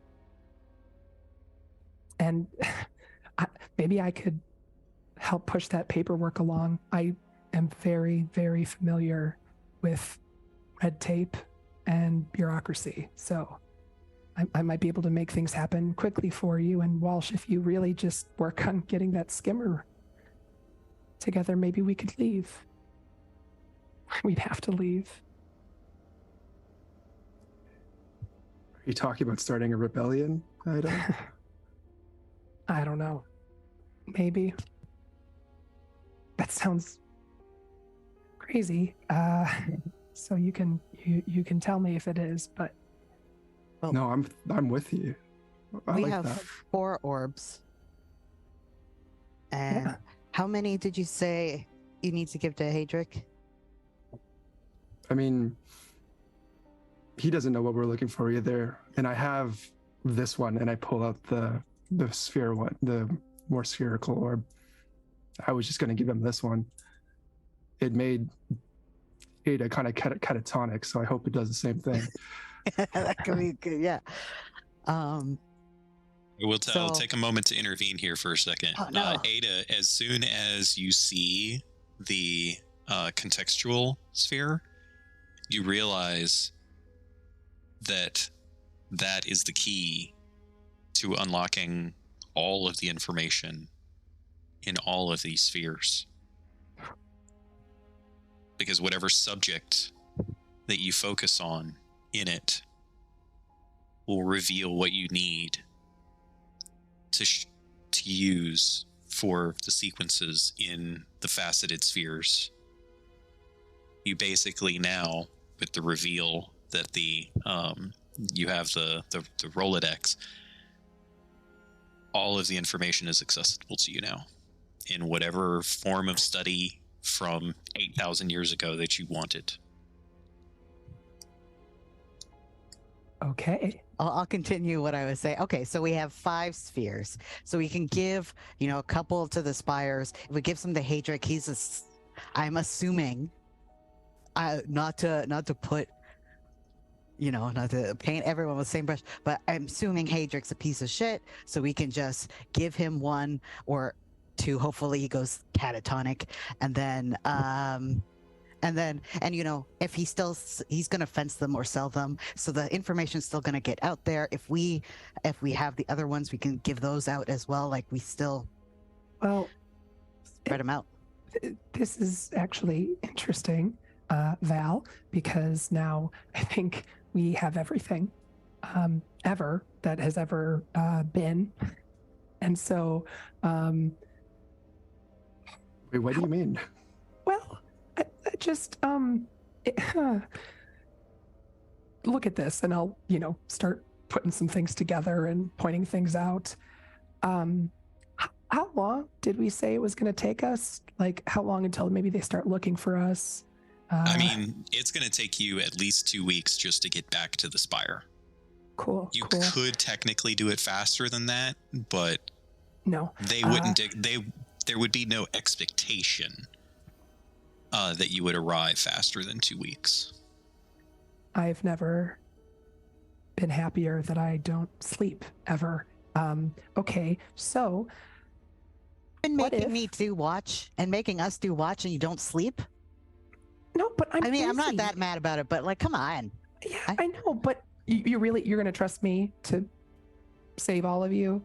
And I see nothing. I live in my own mind.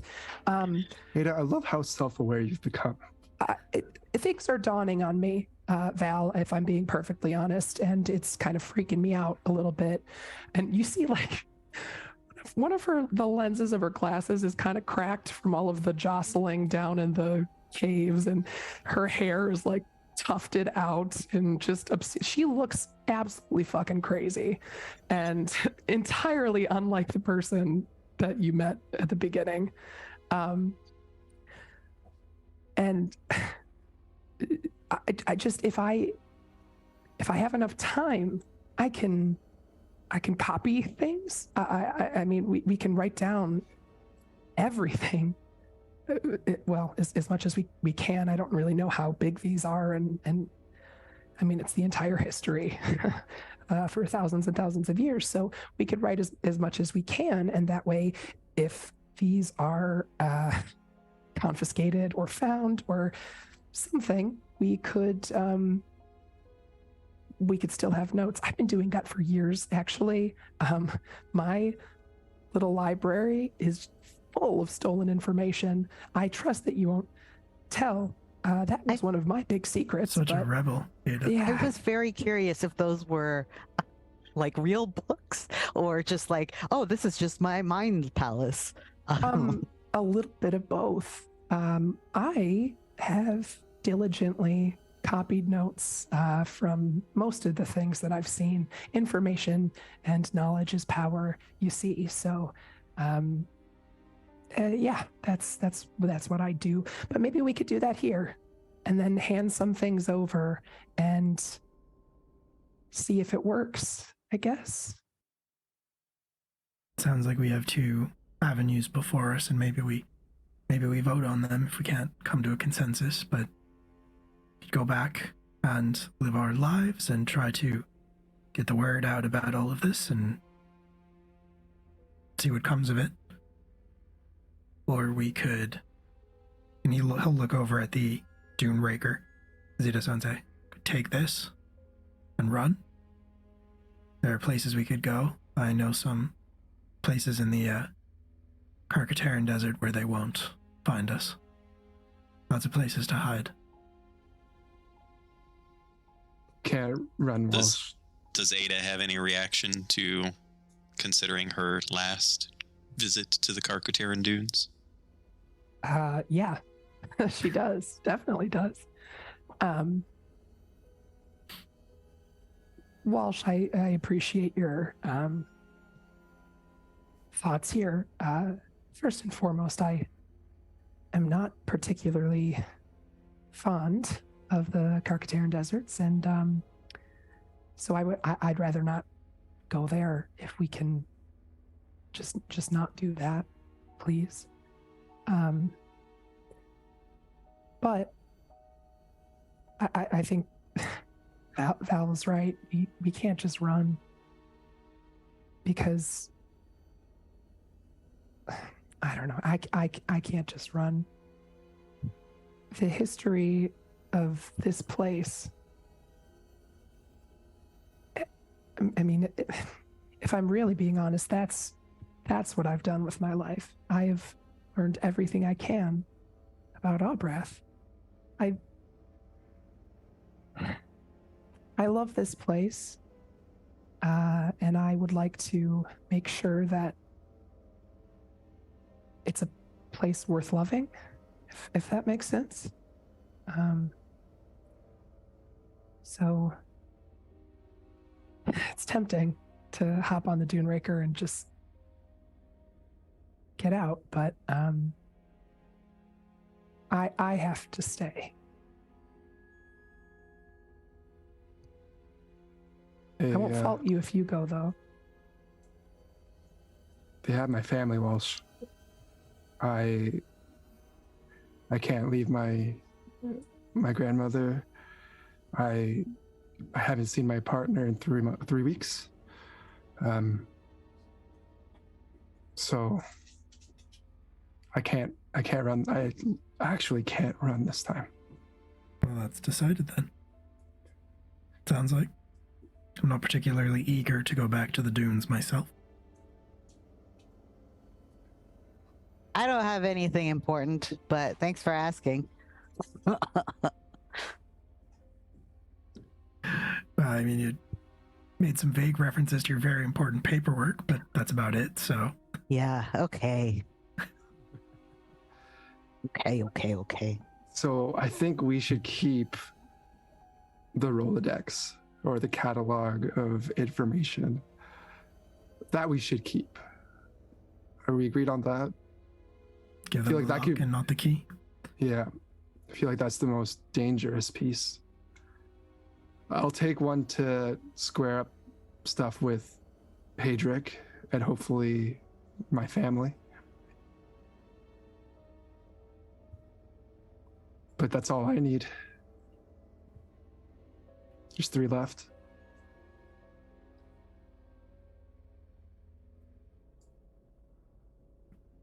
I don't need one, but we will need to stash at least one away before we give the Spire anything. Otherwise, they might be able to detect that we have more on us than we're saying. Smart. Are they safe in your library? Can you bring them in there? Yeah. I can bring just about anything in there. I don't know if they'd be able to detect them. I don't think so, but... You could give me an Arcana check if you like. Yeah, I'd like to do that. 12? You don't think that your library protects against strong divination. It's Okay. not warded for that.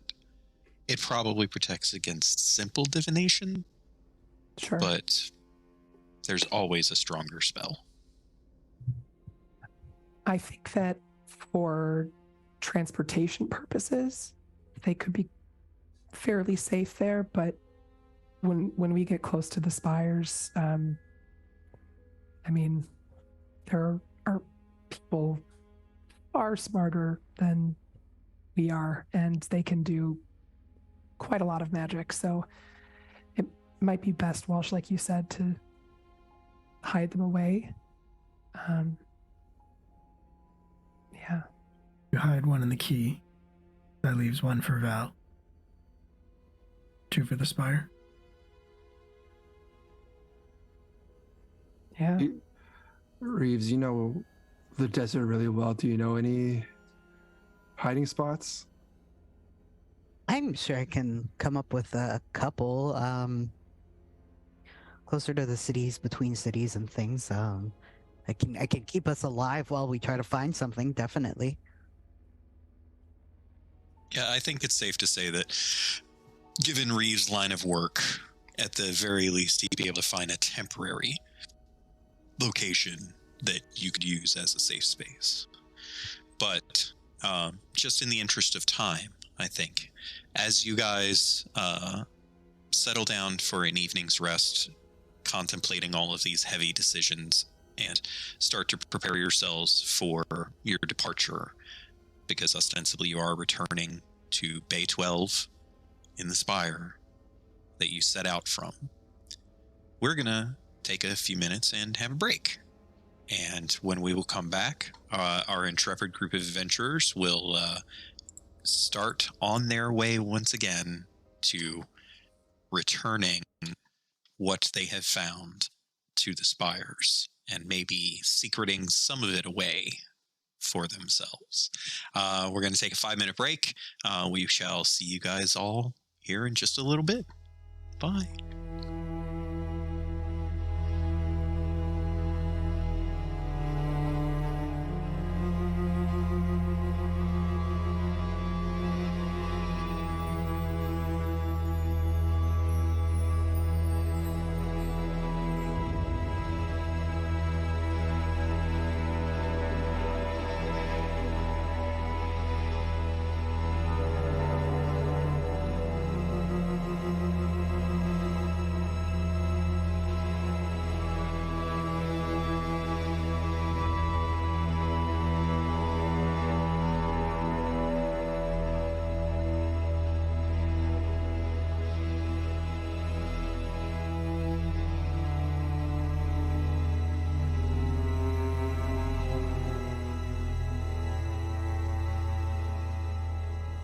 And welcome back, everyone. Our intrepid group of adventurers has just found themselves delving into some deep personal aspects of their own situation, and trying to conclude as a group what their best course of action is. As they have done that, it has become apparent that they can't escape what is coming. And in some capacity, they need to at least try to fulfill a portion of the task that they have been set to, as several of them can't flee their situation, whether for personal reasons or from other influences.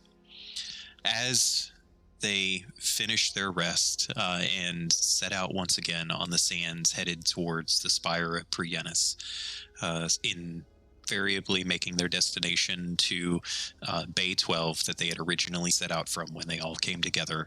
They have many days of travel ahead of them. And at this point, you're all used to traveling the sands, and it is sometimes forgiving and sometimes not. But in that time, you each have your own tasks, whether it be Walsh piloting the Dune Raker across the various sands, to endeavoring to repair his slightly damaged companion Falstaff, and then we have Ada and Val, who are spending their time meticulously trying to go through the volumes of history that seem to be available to them in these spheres. There's more information in these spheres than Ada has ever seen anywhere. It is daunting just how much is there. Val also spending a little bit of time assisting Walsh with Falstaff, And then Reeves, ever vigilant, usually at the front of the ship as it races across the sands, keeping an eye out for threats that are coming, but also keeping an eye out for a potential stash location that you guys can use to stow away the Rolodex sphere, along with one of the crystals that you intend to keep for yourselves for additional research. As you were making your way across the sands, retracing your steps to find your way back to the spire of Prienus, you start to feel some of the pressure. That is, you're now about 8 or 9 days into your, somewhere around 15-day journey to head back to Prienus. You find yourselves coming a little bit close to the Calcutaran Dunes, or Carcutaran Dunes rather. Walsh does his best to not drift too close to it, only going so far as he has to. And that's only because the sands kind of force you in that direction, because traveling too directly is even more dangerous than the dunes themselves. But nonetheless, you're making your way across, and the weather is fairly helpful in this circumstance. You haven't run into any dust storms or the like that had troubled you so much before. There's no horde of giant scarabs chasing you down. I think particularly Walsh, and maybe the rest of you as well, are constantly on the lookout for ripples in the sand and wondering if somewhere deep beneath that is that a sandrake causing that ripple across the sand. Am I riding on top of a giant 1.5 mile long drake that is about to eat me? Certainly your understanding of the deserts has grown, and perhaps some of your fear as well. And in that moment of a little bit of fear, I think you fail to see that you're being followed. And it isn't until the individuals that are following you are really, really close that you become aware. Who has the highest passive perception among you?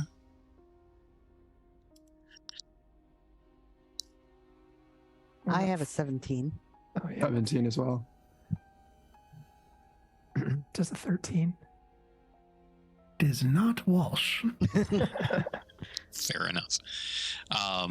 So Val and Reeves, I think, notice first then that you are being followed by 3 different forms. What appear to be sand skimmers chasing after you.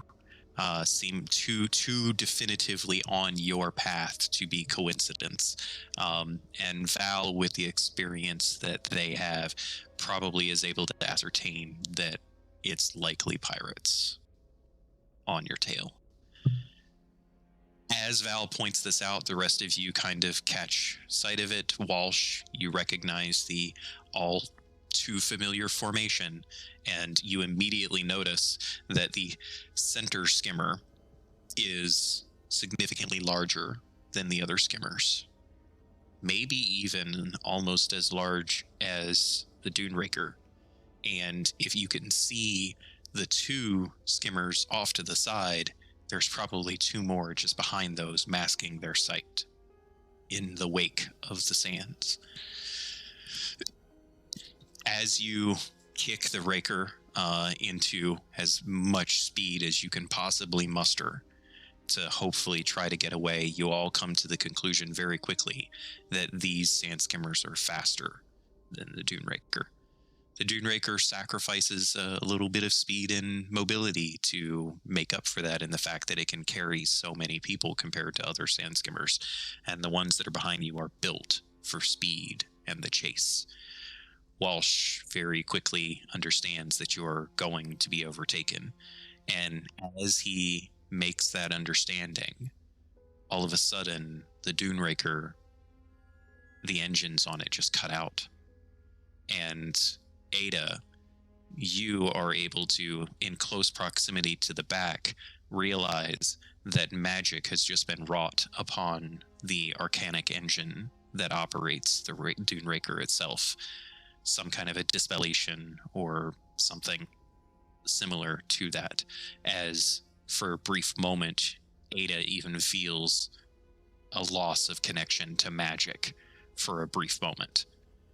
And that obviously has an effect on her, but the rest of you are too caught up on the notion that the engine has stalled. It is no longer magical.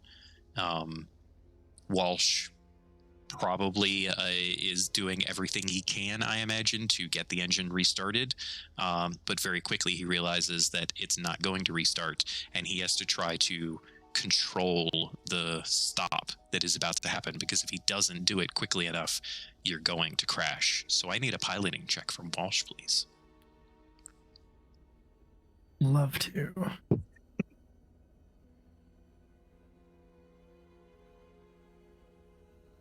$19. 19. You are able to bring the Duneraker to a controlled stop. All of you are able to keep your feet, but you only have a few moments before before all of the pirates coming after you that were only 100 feet behind or less catch up. You see now what appears to be four different smaller sand skimmers kind of swarm around. You do see a pirate on each of them, and the larger sand skimmer is not only as big as the Duneraker, but it's actually slightly larger than the Duneraker. And Walsh immediately recognizes that that particular vessel is new. It holds none of the markings of a vehicle that has traversed the sands before. This is probably its maiden voyage, as it almost sparkles and gleams with the magnificence that it is. And it stops a good 50 or so feet away from the Duneraker, while the others just swirl around kind of in a circular pattern. What do you all do in this moment? Fuck. You have a moment to prepare, I will say. Are we fighting? Oh, Well, I don't think we're gonna have a choice. We're about to be boarded. Well, we could Can- just surrender.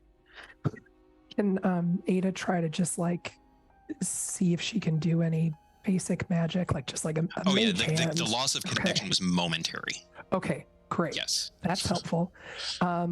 She picked up on it because of her direct connection to magic, Yeah. whereas the others only have like a learned or secondary ability with magic. She's fundamentally connected to magic, so she was able to Okay. perceive it, whereas the others could not. She'll look over to Walsh and say, I know this thing didn't help before, but I could try to blast him with some fire. I don't know what your thoughts are. Okay. Val, well, are you doing cards- anything in particular? Yeah, I'd like to. So there's one that's coming towards us, and then there's two that are circling us. There's three that are circling with a fourth that is kind of farther out of the smaller ones, and then the larger one has stopped about 50 feet away, and you see some figures on the deck that are moving. Again, you guys only have a few seconds here, so I'm moving very rapidly between you. So what is Val doing? I'd love to try to. If the ones that are circling us are smaller and are only piloted by one or two people, I'd love to try to pick off a person that's driving one of the boats, I guess, or skimmers. Okay. What weapon are you using?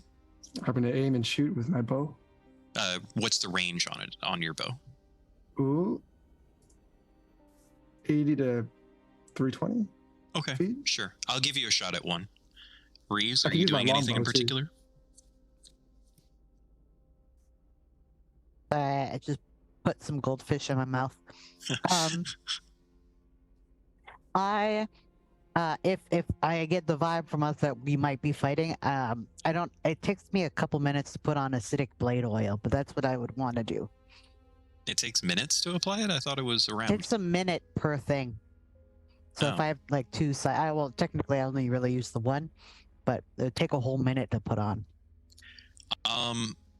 Given the jump that you had and that Reeves spotted it first, and how well Walsh did with actually controlling the stop, I'll say you could apply it once. Okay, absolutely. Awesome. What'd Do I you get have on that time to attack roll, aim? Val? Do I have time to aim? No. That is 11. That misses, unfortunately. Fair They're enough. moving at a pretty good clip. As you launch that arrow, and it kind of just goes wide. You guys all see figures stepping down out of the larger ship, and as they step down from it and start kind of walking a little bit towards your vessel and spreading out a little bit, I will say that Walsh very much recognizes the one in the middle as a certain someone that a few years back he rendered unconscious at the back of a sand skimmer. Someone that at one point was first mate, but obviously at this point is a captain. Do I have time to say something and do something before we get into whatever's about Oh to yeah, happen? they're walking out actually fairly casually, and Walsh understands that pirates such as this, they don't often fight if they don't have to. They often use fear tactics and whatnot to get people to surrender before a fight has to happen. So you have a moment after seeing these individuals, you realize you have a little bit of time here. All right, well, cards on the table, and just to be completely transparent here, I know these gentlemen, and I don't think surrender is going to be an option. Pretty sure if we do that, they're just going to kill me. At least me, probably all of us, and just take what they want. So might have to fight, and he's going to hold a hand out over Falstaff, and he's going to say, Falstaff, cannon. And Falstaff is going to eject the cannon component into the handheld version. It's going to just sort of pop up into the air, and then Walsh is going to catch it by the handle, and then he's got the cannon from inside of Falstaff in one hand, and then his arcane firearm in the other one. Nice. Are you going to step down from the edge of the Dunebreaker? To like go meet them, you mean? I mean, they have walked in front of their vessel, so generally the decorum would be for someone to do the same for them for parlay. Fair. Okay. Yeah. All right. Let's lean into it then. Walsh is gonna say, just leave the talking to me, and we'll, we're gonna parlay with them if you wanna. Is anyone gonna back Walsh up here? Yes. Do you want backup too? That would be yes. That would be very good. I'll go. I'll be the strong silent type. I think that would be good. I don't want to be left alone. And she'll follow. Well, okay. Well, we're going Val, for are you staying intimidation. on the edge of the ship, or are you stepping down with your comrades? I'm really shit at talking to people, so I'm going to stay at the ship. I'll have my bow out and give any kind of covering fire if necessary. I see Sounds Ada good. go, and I'm a little worried, but So, yeah, I'm staying behind. as you guys step down, you only walk maybe a pace or two away from the Dunebreaker when you see another figure kind of walking down from the side of the ship that the pirates had stepped down off of. Not one that most of you recognize. However, as Ada is like stepping forward and like contemplating the situation, she sees some familiar robes stepping down as well. And maybe a little bit surprisingly, she sees one Osian Terendi in his very formal robes of the spire, stepping forward from behind these pirate individuals with that serene, calm, grandfatherly face of his just walking forward, stepping in between these individuals. Now, none of the rest of you met Osian, but I will say that Val, at the very least, is able to recognize a man of the spire when she sees one, and certainly a man such as Osian Tarendi demands importance, and Val would at least recognize that trait, even if she doesn't recognize the man. I move over to Wall to be like, oh, this is gonna be easy. Oh, Yeah, Ah, no kidding. That guy's like ancient. no. And Ada will like try to be discreet. He is from the Spires. He is incredibly powerful, and we can't fuck this up. So, As like you what all I see, played. Osian stepping forward, he actually steps slightly in front of the pirates, seemingly with zero care of whatever danger this situation might present. And he seems to be looking directly at Ada. And you guys are a decent distance apart from each other, so he is having, as he addresses the lot of you, to speak fairly loudly, as he says, "Ah, good Miss Karumi. It is good to see you." and you as well. I didn't expect that we would be chaperoned back home. How kind of you. Yes, well, you see, some information came to light recently, and he kind of does a wave of his hand, and you all see a figure that you recognize as the young Dwarven Abreu, stepping down from the opposite side of the ship. But in addition to Abreu, you see another man that Abreu is kind of pushing forward, one that perhaps Val and Walsh recognize. You see his wrists bound behind him as Hadric is somewhat kicked forward and onto the sands, and Abreu stands with his arms crossed behind him. All of you give me an insight check, please. 15. 15. I heard you. 18. 4. I'm lost. Got an 8. Okay. I would say then that Walsh and Ada kind of pick up a little bit of frustration from Abreu, but Walsh in particular picks up a little bit of uncertainty and almost like he's containing himself in this situation. Walsh seems to think that Abreu does not want to be here. There's something about the situation that is bothersome to him. Doesn't know exactly what that is, obviously, but he is picking up on that.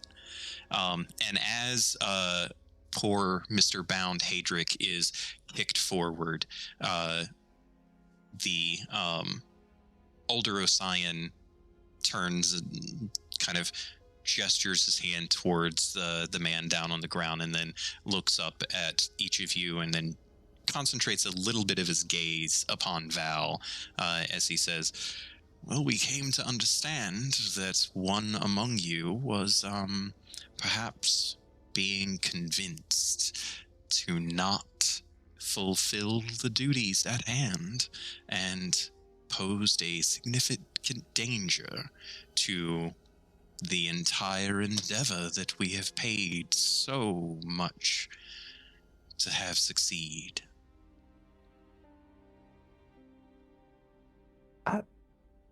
Please don't mistake this for disrespect, but I'm sure you've heard of a double agent before.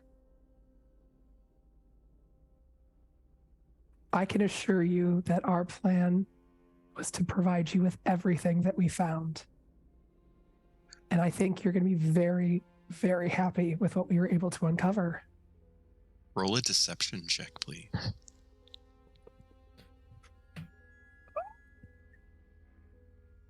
Fuck. A 14. I have a +7 to deception. Can I help? Help. This is kind of on Ada at the moment. Yeah. Osian just looks at Ada, and you can see an almost gaze of disappointment in his expression as he turns and looks back at Hadric and raises a hand and points a finger at Hadric, and you all bear witness to a beam of almost black sand shoot out from Osian's fingertip and strike Hadric square in the chest, and he just disintegrates before you, his entire body turning to ash. And as he does that, Osian just gives the command, end them. And I need for everyone to roll initiative, please. Okie dokie. And you've got all those fucking extra re-rolls. Jesus. I do have a few. Let me just God load dang up it. the map here so that you can all see what is going on.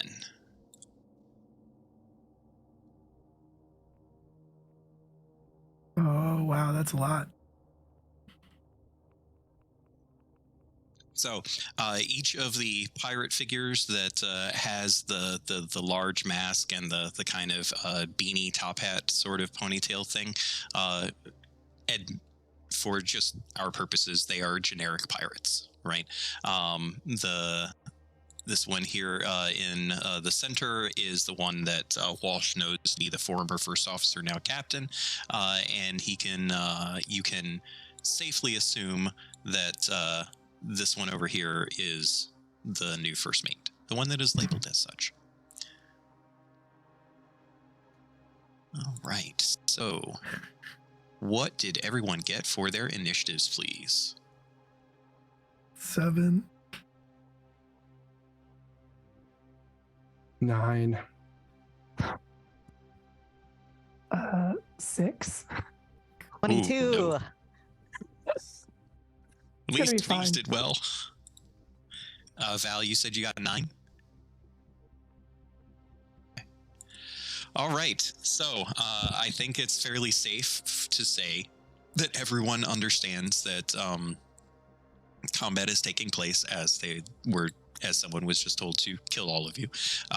So Reeves, you are first act. All right. That's going to be great. So, because I have Dread Ambusher, it means I get an extra 10 feet of movement.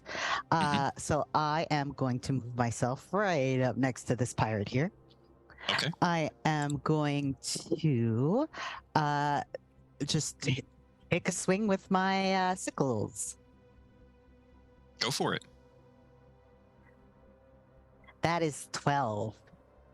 I'm pretty sure that misses. Yes, that does in fact miss. Bummer. Okay. I will say what else? barely misses. So I didn't hit anyone. And I guess that might be it. I don't think I have anything, any like bonus actions or anything. Okay, that's it. Okay. Then after that is actually the captain's turn. The captain kind of looks back from Osian and has this definite smile upon his face. And as he gazes over and looks directly at Walsh, let me just double check. 2, 3, 4, 5. You are just out of range of him being able to engage with you in melee immediately. So I think he's actually going to come over and attack Reeves instead. All right. Does a 16 hit? Yeah. Just one over. All right. You only take 5 points of damage from the scimitar. Weak. He does get a second attack, so let's see. Fuck. That's only a 12. I think 12 definitely misses you. That does not hit. So he swings, he has a scimitar in his hand and he swings it out at you twice. And the second swing, he's almost kind of looking back at Walsh with this wry smile upon his face, as if you're not really who he wants to be fighting at the moment. You were just there for convenience. It is then going to be Osian's turn. So Osian actually just takes a step back and he's sitting there watching Ada very carefully. He doesn't do anything, but he's definitely keeping an eye upon Ada. Then we've got the regular old pirates. Let's see. Yep, the first pirate is going to... Oh, wait. This pirate is going to move over to here, and he's actually going to shoot Ada with a crossbow. That is a 12 to hit, so I'm pretty sure that misses Ada. That is my AC. Oh, no. That is 5 points of piercing damage.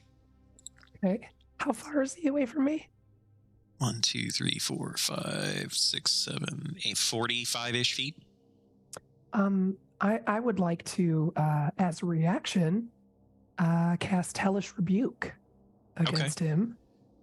As you do that, Osian holds up a hand and snaps his fingers, and you feel a counter spell prevent you from casting your Hellish Rebuke. That's fine. Thought it would be. This pirate is going to come rushing over and attack Ada with a scimitar as well. That's a 6, so that also misses.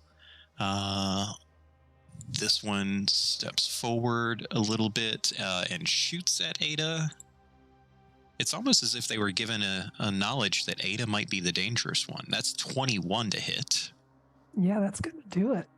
That's another 4 points of piercing damage. Okay. This guy here is going to attack Reeves. 12? Wow, I'm sucking it. Good. This one recognizes Walsh and is going to come rushing over and attack Walsh. Oh. That's a 17 to hit. That is going to do the trick. Let me actually... was not expected to. Will Walsh take extra damage if it's a personal attack? Truly. Though. Extra psychic damage. Yeah, for sure. I think I'm actually going to actually remind me of this. If you take a reaction, can you not use your bonus action? Is that how that works? No, you can still use your bonus action on your turn. You just can't use if you use your reaction, you can't use another reaction until after your next turn. Totally fine. Cool. All right. So then, Walsh, as this guy gets closer and gets up into his face, Walsh is going to cross the monkey cannon and the arcane firearm and activate the shield function that happens when he does that. And I'm going to use my reaction to cast shield on myself. Nice. So, yeah, cool. that attack misses then. I'm assuming that attack misses. That is going to bring us to Val. You are up. Val will aim. You study aim and shoot at this pirate next to Ada. Okay. And as she aims, she'll say, Ascendant's big juicy cock. How the fuck did this go so sideways?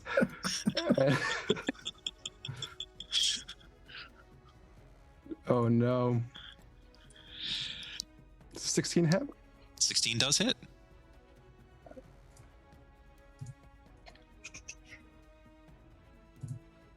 That is 14 points of damage. And that's with sneak attack, I assume? Yep. Nice. Yeah, with a practiced strike aiming square into this guy's neck, he is dead. As Val sends a bolt straight into his neck and he collapses to the ground, unmoving. Thanks, Val. Anything else, Val? She pulls out another arrow and then waits for her turn. Okay, fair enough.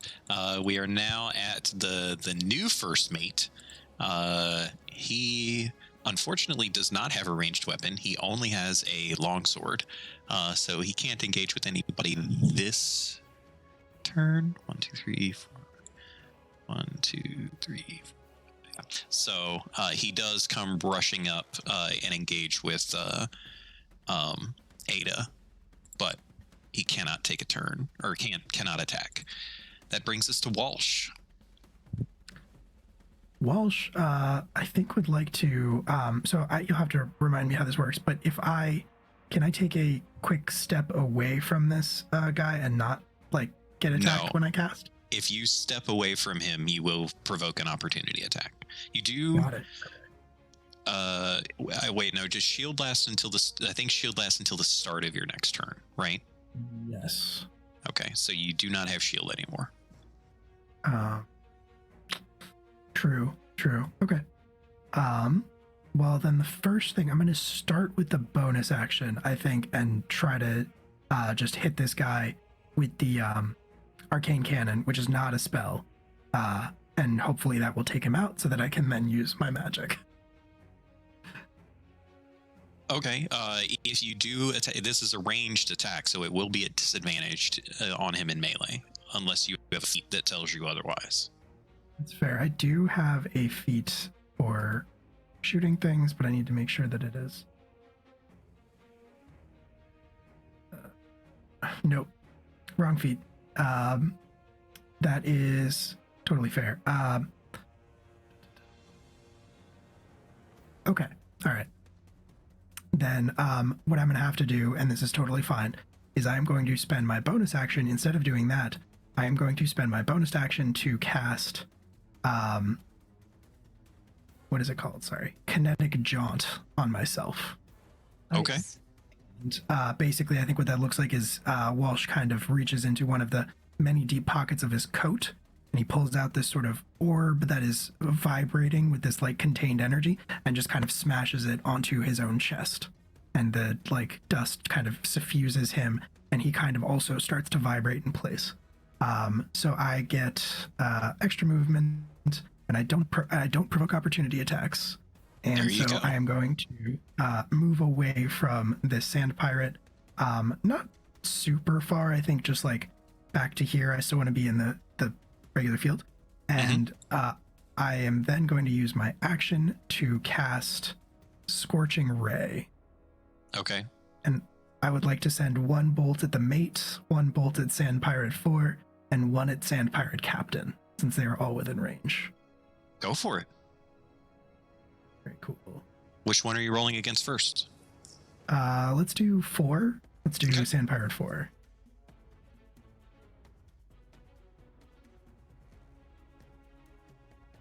That is an 18. That hits. Right? And are you doing the bonus damage? I am going to be, that is going to be, sorry, I need to find my D8. Because you're firing this through your arcane firearm, right? I am, yeah, he does the Yeah. barrel rotation, and then 3 bolts of fire explode out of the end of it and fly to their Sweet. targets. So that is going to be 12 points of fire damage against that mate, or Yeah. against that pirate. You just burn a hole straight through his chest, and he collapses to the ground in a heap of smoldering dead body. First mate next. Yeah, let's do it. 14 to hit the first mate. 14 misses the first mate. All right, fair enough. And then aiming for the captain here. All right. 19. That does it. Okay. And so that is going to be... That is going to be 8 points of damage against the captain. And I think Nice. as that bolt hits the captain, Walsh is going to kind of call out to him from across the battlefield and say, "I'm terribly sorry. I've forgotten your name." Okay. Ouch. Nice. And that's my whole turn. Very good. That brings us to Ada. Okay. So Ada has a pirate directly in front of her, and she would like to first and foremost just slap him with an Eldritch Blast right across the face, if possible. You will be rolling at disadvantage because disadvantage? it's a ranged attack in melee. That's fine. She's upset, so this Fair works. For this one at least. That's a 13. Point blank. That hits. Okay, cool. Oh wait, no, this so- is the first mate. I'm sorry, that misses the first mate. Shit. I thought it was a regular sand pirate. I was looking at the wrong stat. It does miss the first mate. That's okay. She'll also put a hand out and go for Sand Pirate number 2 in the distance and try to shoot her other Eldritch Blast at him. Okay, That is a 27 to hit. that will hit. Cool. And that's 12 points of damage Nice. against him. Let me just double check. That was Sand Pirate 2. Yeah. Yeah. You lob a burst of arcane energy at his face, and he just crumples underneath. Nice. And as you do that, you think you hear a soft chuckle come from Osian. Okay. Fair. And obviously I'm going to stay where I am. Okay. And that's it for your turn? Yeah. All right, so that brings us to Abreu. Abreu actually steps over to Osian, and you can't quite hear exactly what's said, but just from his general demeanor, all of you are able to ascertain he's pissed, and he seems to actually be arguing for a moment with Osian. And that brings us back to the top of the round with Reeves. Okay. I'm going to try and stir the pot a little bit because I want to yell at Abreu like, "You hired me to protect them. What the fuck?" And then I'm going to get really tired of. Yeah, I'll try to swing at the sand pirate.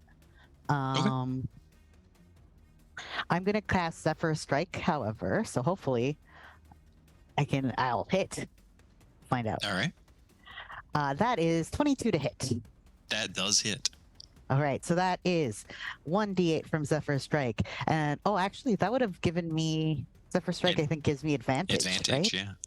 So let's see if I get a 20. I did not, so whatever. You still hit. Still hit. Yeah. So my Moonsicle base damage does 5.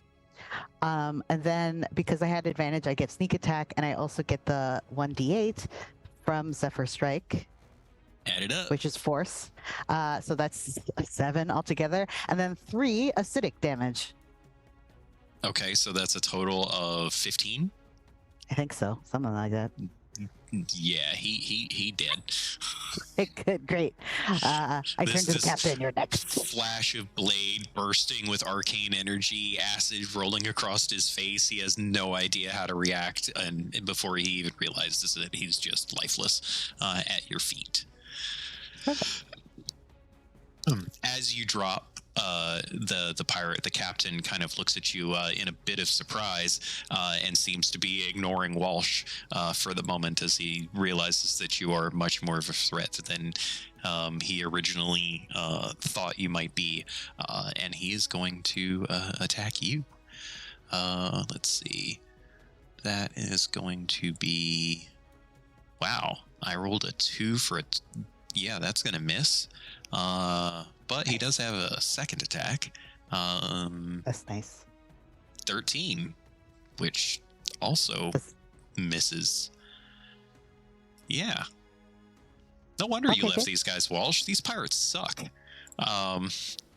So that brings us back to Osian's turn. Osian looks over at Abreu, kind of with an annoyed expression, and you hear him very audibly say, "If you don't want to be here, you can get back on board the ship and wait."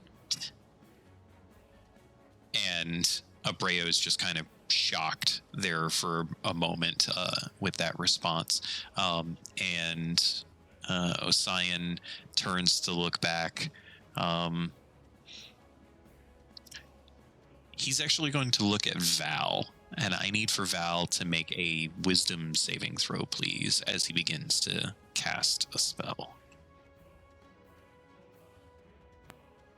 That's a 13. 13, unfortunately, is going to fail. You hear in your mind, as he utters this arcane phrase, you hear in your mind, drop it. And you are forced to drop your weapon. Rough. As you have been commanded to drop it. That's going to bring us back to the pirates. Let me just do a double check. Yeah, there's only one of the regular pirates now that is alive. Well, it makes it easier to keep track of what I'm doing, I guess. So, small favors. This guy doesn't like all of his friends being killed quite so easily. And so he is going to come over here, use the small sand skimmer as a bit of partial cover, and he's going to shoot at Walsh. So that is going to be a 15 to hit. 15 misses, actually.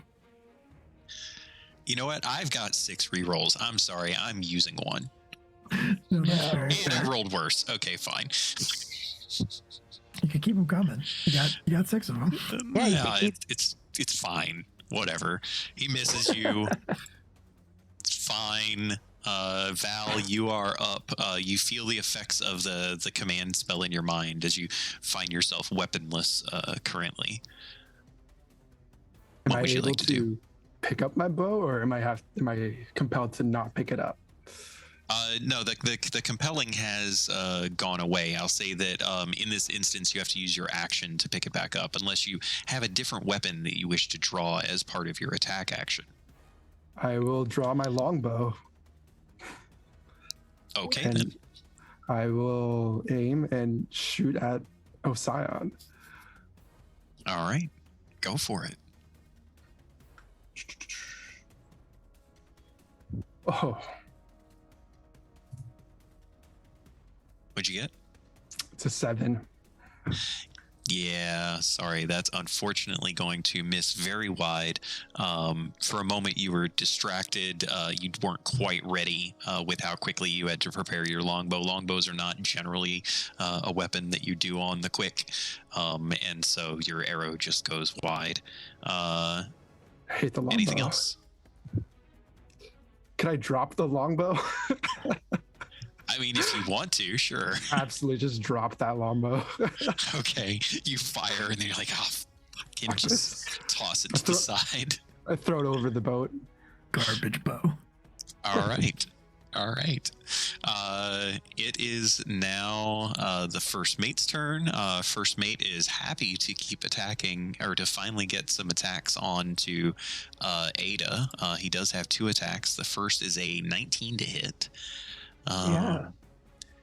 And so he's actually attacking 2-handed, so that's 11 points of damage Ow. on Ada. And the second is a 9 to hit. Nope. I'm gonna use another reroll. You scoundrel. Okay, I fucking give up. I got an 8. I still have 4. It's fine. It's fine. Yeah. Walsh, you're up. Okay. Well, I'm going to start off by aiming the monkey cannon at the Sand Pirate 1, who is hiding behind the boat. What kind of cover did you say he has? It's partial cover, so he just has a slight improvement to his armor class. Cool. I have the sharpshooter feat, which lets me ignore 1/2 and 3/4 cover. and you ignore his cover. Perfect. It really wasn't much cover when you consider most of it's a sail, and Yeah. I'm pretty sure the force cannon is just going to blow a hole straight through the sail anyway, but... Pretty sure you're right. Okay, cool. 17. Yeah, easily hits. And so he is going to take max damage. He's going to take 19 points of force damage. Oh yeah. You obliterate this poor sand pirate. The cannon goes off. All of you hear the familiar sound of Falstaff's cannon just erupt, and you don't know what happened as a result, because whatever death sounds that guy would have made just don't happen because of how much damage he took. I think the salt in the wound is that Walsh just did this so casually, like he barely looked. Because his main focus, his main attack is he's going to level the arcane firearm and shoot a firebolt at the sand pirate mate that is menacing Ada. Go for it.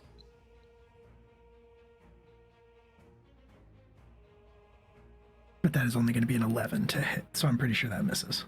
Yeah, 11 does miss, I'm sorry to say. Oh, good. You guys aren't doing as well without bits. Of course, I'm not doing that well with bits anyway, so... is that it for Walsh's turn? Yeah, that's what I got. Cool. Ada, you are up. Okay.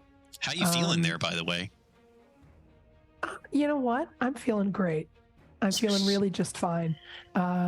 So fine, in fact, that Ada is going to take one of her daggers and just try to stab it into the first mate. Okay, go for it. He's a bother to her right now, so that is a natural 20, which is a 24 to hit. Nice. You absolutely crit this guy. All right. So remember, whatever your damage would normally be, because of my house rule, gets maximized, right? Yeah. And then you roll dice. So what would your damage normally be?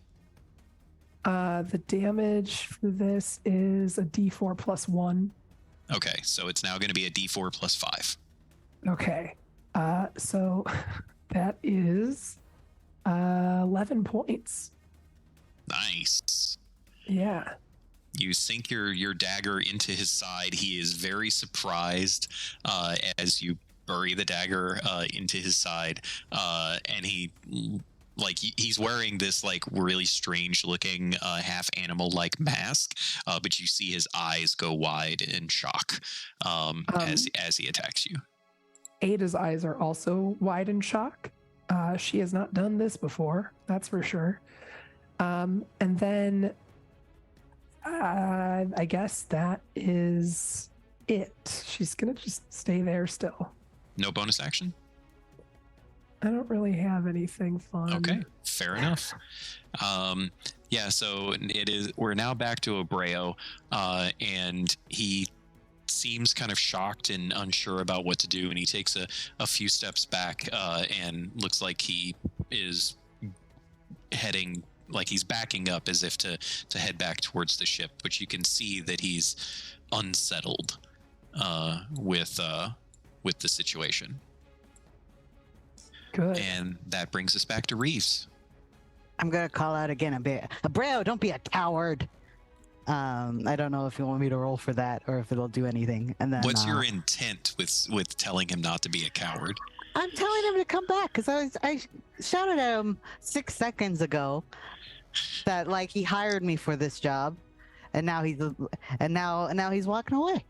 He got in a fight. Thank you for advocating for us, but like do more. Give me give me a persuasion check. +0. Let's go. That's 16. Okay. You're making him pause. He stops. You can tell he's conflicted in the moment. He can't really Okay. do anything yet because like it's not his turn.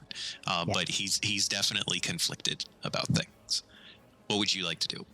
You still have your action, bonus action, all that. Yeah. I'm going to cast Zephyr Strike again and take a swing at the pirate captain now. Okay. That is much less good. 15. 15 does in fact miss the captain. Barely. Okay. Oh, because I use Zephyr Strike, I get advantage. I keep. Oh. Yeah. That's worse. That's 10. So. Okay. Still a miss. And I'm assuming you're not moving? No, I don't have a reason to. I don't think. Not Fair yet. enough. Okay.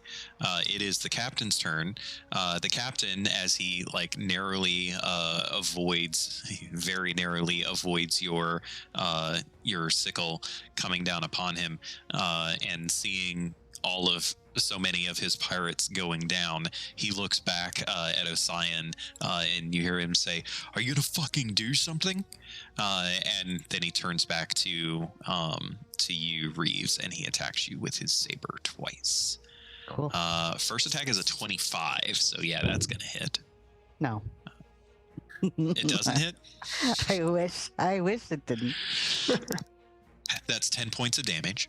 Okay. And the second attack is, all right, I'm re-rolling a natural 1, and it's still like a 12, so. I guess I just don't have as much luck with bits. Anyway, that's the captain's turn. Osian seems annoyed that you guys have not been put down yet, and he actually takes a couple of steps forward, and he is going to, you know what? He's going to cast Scorching Ray.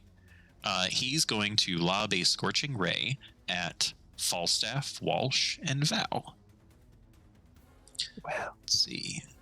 Oh, actually, he gets a fourth ray, so he's also going to lob one at Ada. He doesn't care about Reeves and the captain. So that. we care cool. about you, Reeves. Can I use a reaction to cast silvery barbs on him? What's the? I mean, I haven't rolled a hit yet, Yeah, so you can fair wait. enough. Yeah. Go ahead. Oh yeah. What's the trigger on silvery barbs? I forget. In a reaction, it's after you roll. It's after you succeed. So. Yeah, so we can see who I succeed on before you decide who you want to use it on, but you can use it certainly. So the first roll is going to be against Ada. That's an 11, so that misses. Second roll is going to be against Falstaff. Fuck me. I'm going to use one of my advantages. Okay, thank you. That's a 23 to hit Falstaff. Are you going to use silvery barbs on Falstaff? Yeah, absolutely. We spent so long rebuilding him. I'm gonna shout at this guy. That's a 14 total. Does a 14 hit Falstaff? It would, except that I am going to cast shields, and because he is my homunculus, I can channel that through him. So, so anything that affects me also affects him, basically. Right. Yep. So that will not work this time. Okay. So the scorching ray just deflects off. Silvery barbs, I think you also get to pick someone to have advantage. So decide who you're going to do that for while I roll to hit Walsh. Now, I don't think it matters because I rolled a natural 19 for a total of 27. I think that still hits, or 26 Even rather. Even with shield, yes. Yeah. Hits. Okay. So that is going to be 6 points of fire damage onto Walsh. And then the last Scorching Ray onto Val is a 19 to hit. 19 hits. Yep. And so that is 7 points of fire damage onto Val. Real quick, when Walsh gets hit with the Scorching Ray, some of that like fire energy that washes over his body coalesces around that rod core of his arcane firearm, and then is going to lance out in a bolt back at Osian because it is a rod of retribution. Do you have to use your reaction for the Rod of Retribution, or is it automatic? Because you use your reaction for shield. It is automatic. Okay. Nice. Nope, I lied. It is a reaction. I don't do that. Okay. I mean, you can take back the shield if you want. No, that's okay. Okay. I'd like to give advantage to Reeves. Awesome. Brilliant. So that is the end of Osian's turn. I have a bunch of dead people. Val, you are up. I will pick up my short bow. Okay. And I think that's it. You have to kind of go rummaging around for it a little bit before you find it. Still pissed off at your motherfucker. Still pissed off at your longbow, I assume. Anything for your bonus action? You could technically use the Duneraker as cover to hide. I'm not hiding. I'm there. All right, fair enough. That brings us back to the first mate. So the first mate, fresh off of a dagger strike that probably punctured one of his kidneys, is going to attempt to cut down Ada. That is a 15 to hit. Yeah. Okay. That is 8 points of damage. How's she doing? She's fine. Why do you keep asking? I'm just curious. I rolled an 11. I have 2 more rerolls, and I'm going to use one of them, even though it's probably not going to matter. I rolled worse. Yeah. Yeah. Now I know why. We all know why Walsh left these guys now. Walsh, you are up. Okay. The first thing I'm going to do is try to shoot the first mate again, I think. And that's going to be with the monkey cannon in my hand. Where is that? Yeah, perfect. 22 to hit the first mate. Yeah, that hits the first mate. And he is going to take 13 points of force damage. He's looking real rough. And then as the cannon blasts into him, tears like a chunk of his face, and like the animal mask gets ripped off of his face. You can actually see that he wears the mask because, worse than Reeves, this man has spent way too much time in the sun. His skin is like, leathery and pulled and just awful looking. You're pretty sure he's probably going to die soon anyway, just from sun exposure, if you guys don't end him here. So maybe you're doing him a mercy. Who knows? Maybe.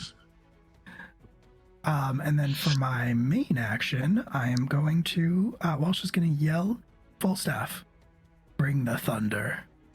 And Falstaff is going to fly over to, I think right about here, but maybe, yeah, I think that's about right. You might have to check my math on this, Miko. But then I'm going to cast Thunder Wave through Falstaff, which is going to affect everybody in a 15-foot square. I would like to get everybody except Reeves in that. And I think the way that looks is Falstaff, these runes that are like inscribed into Falstaff's body start to glow, and then with this yellow light, and then he just drops like a stone into the sand, and that creates the thunder wave. Okay. So I think with Thunder Wave, it is a 15-foot cube originating from you, but it's not like a radius. It's a point that you direct. Okay. So you could hit any 2, depending upon where you moved. You could hit any 2 of these individuals, but you wouldn't be able to hit all 3. Okay. Definitely the captain. And I'll say Ocean. Okay. So yeah, that positioning is fine if you want to. Well, actually, wait. You know what? Fuck it. I'll give it to you. Okay. That positioning will work. I'm gonna be nice and give it to you. Because Appreciate it. Diagonals and all of that kind of stuff. I'm sure if we finagle it enough, we could make it work anyway. So yeah, I'm assuming they have to do a saving throw. Yes, Constitution saving throws. Yes. Okay. All right, so that is going to be Osian. Surprisingly, he is not good at Constitution saving throws. He rolled a 5. And the captain, who is good at saving throws, he got a 15. 15 just makes it. So, but Osian fails. So Is it still half damage if they succeed, I think? it Yes. is. Yes. Very cool. Oh, and they get pushed. Yes. Nice. So, okay, not great. But so the captain is going to take 3, and Osian is going to take 7 thunder damage. Okay. And where would you like Osian to be pushed to? Generally away from. I mean, I can do it if you'd like me to. Yeah, I don't have a real preference. I think just like following physics. If it's originating from where Falstaff is, we could just do that.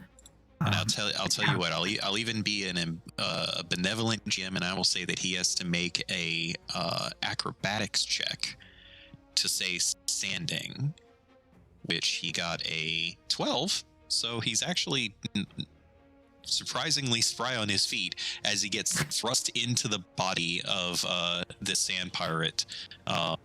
And I'm gonna just move the sand pirate. He gets thrust over to there and like stumbles a little bit on the pirate, but manages to keep his feet as he turns and looks back at the monkey, and then turns and looks over at Walsh and seems to have a look of surprise on his face. Does like a backflip, lands on his feet. Is that it for your turn? Yes, that's what I got. All right, that's gonna bring us back to Ada. So Ada had stabbed him, pulled her knife out, took a slice, and then now she's going to just. Her mind's been a little bit full lately with all this fucking information, and she's going to just take all of that mental energy and just send it right to the pirate in front, and she's going to cast Mind Sliver. So he has to make an intelligence saving throw, DC 16. Would anyone care to wager what his intelligence modifier is? -8. Definitely No. -8. It's not -8, but Yeah, it I'm is gonna say- +0, and I rolled a Okay. 13. So does a Okay. 13 succeed? No, it fails. So he is going to take. So with his 2 hit points that he has remaining Yeah. from before this spell went active, Yeah. all of a sudden you guys all see him start bleeding from the nose and ears as he just collapses to the ground in front of Ada, who, blood soaking her entire hand that is now running down to her elbow from the dagger strike that she had done before. She now has another dead body at her feet. She's going to wipe her bloody hands on her clothes, kind of like smoothing them out again. Step over the first mate and just lock eyes with a siren. Also, Okay. just a quick question: what was your rule action or bonus action for healing potions? If you're drinking yourself, Yeah. it's a bonus action. If you're Yeah, I'm feeding gonna it do to that. someone else, it's an action. No, I'm definitely gonna do that for myself. So Sure. And then remember, these are my standardized or improved healing potions. So if you look in the text of the healing potion, it does have a number that you can choose to take, which is an average roll, or you can take your chances and roll the dice. It's entirely up to you. I'm assuming that's it for Ada's turn, though? Yeah, that's it. Thank you. Okay, so go ahead and handle your healing. Just let me know what it is. And it is now Abreo's turn. As conflicted as Abreu is with this situation, he does have a sense of right and wrong that perhaps you guys mistook in your original perspectives of Abreu, how all of you thought that he was absolutely the big bad guy. And he is actually going to step over to the pirate captain. And as he does so, you see him like yank the sleeves of his robe up, revealing very, very strong, muscular dwarven physique. And he just reaches out and grabs on to the captain. And they have to make, he's going to attempt to grapple with the captain. Yeah, he absolutely succeeds at the attack. So now it's opposed athletics. Captain sucks ass. And the dwarf got a 23. So, Abreu, you actually, I think Reeves more than any of the rest of you, just because Reeves is a martial, individual, and the rest of you kind of aren't. Reeves, you pretty quickly recognize within seeing Abreu that he is practiced at wrestling in this fashion, and he very quickly just like gets one arm pinned behind the captain's back and grabs onto the captain's other wrist, kind of preventing the captain from being able to move or attack. He is full restrained. So that is then going to bring us to the top of the round. Reeves, you are up. Now, technically, the captain is restrained, which means you do have advantage to hit him if you wanted to use it. But you also think that he cannot take opportunity attacks now if you wanted to move away. Just to keep you, just so you are aware. I'm going to kiss Abreu's forehead because I love him. And then I'm going to move over to Asai and I don't know, I want to be very threatening as I'm going to be like, you really suck. And I'm going to try to cut him up. Maybe you should say that Briostin saying. Oh, which one? In triumph, we are not found wanting. And then I'm gonna sufficiently badass. Yeah, thank you. And Andrew, you said I had inspiration. Good advantage. Advantage. I will use it. You should do that. Okay, that is 21 to hit. 21 does hit. So much so that he doesn't even use his shield spell. Because you would still hit. Okay, so that's 3 acid base. And then that is 7 slashing. And then because I had advantage, can I have the sneak attack damage? You can. Stellar. I will do that. So that's 10. And then the d6. 1. So we're at 11. And I'm going to make him my favored foe. I hate humans now.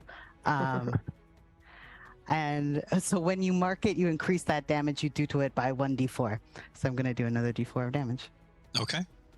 It's another 1. So that's right. 12. Every 1 point helps. He doesn't like you being this close to him. As you slash into him with your sickle, he winces in agony as you pull it away, spraying fresh blood across the sands. And he looks at you with a fair bit of concern. He definitely is now starting to feel he has underestimated the situation, perhaps. I want to use a free action to kiss him on the forehead too, just kiss him goodbye. No. You can only kiss one NPC in a turn, and you already kissed Abreu, so... Okay. Someone hold their action to kiss Zion. Never. That brings us back to the captain's turn. The captain is going to attempt to break himself free from the grip of Abreu. He rolled a 10. Abreu is going to get a 11. So still held. But then that brings us back to Osian. So on Osian's turn, see here. Yes. Osian looks at back and forth between Reeves and Ada, and you see this look of growing concern. He's sweating, right? Everybody's sweating. It's the desert, but like he's definitely sweating out of a sense of fear at this point. And you see this kind of smirk come across his face, and he begins to cast a spell.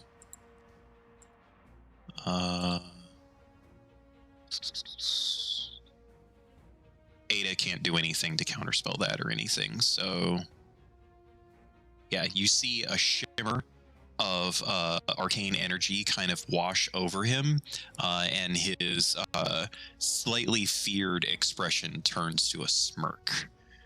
But nothing happens, other than he obviously casted some kind of a spell upon himself. And then that is going to bring us to Val. To Val. Val is trying to find her short bow. She finds it. She looks up and sees step over this bloodied body, wiping blood all over her hands. Makes a mental note to not fuck with Ada, and will aim and shoot at the other sand pirate captain. Okay. You have Just to finish advantage. him off. You have advantage to hit him too, because he's restrained. Abreu doing the hard work.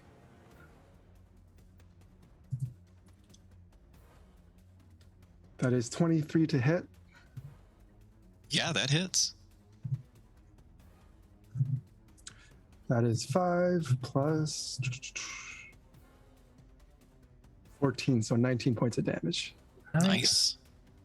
Yeah, you send an arrow. It narrowly avoids actually going into Abreu's arm as he's like grappling with the captain.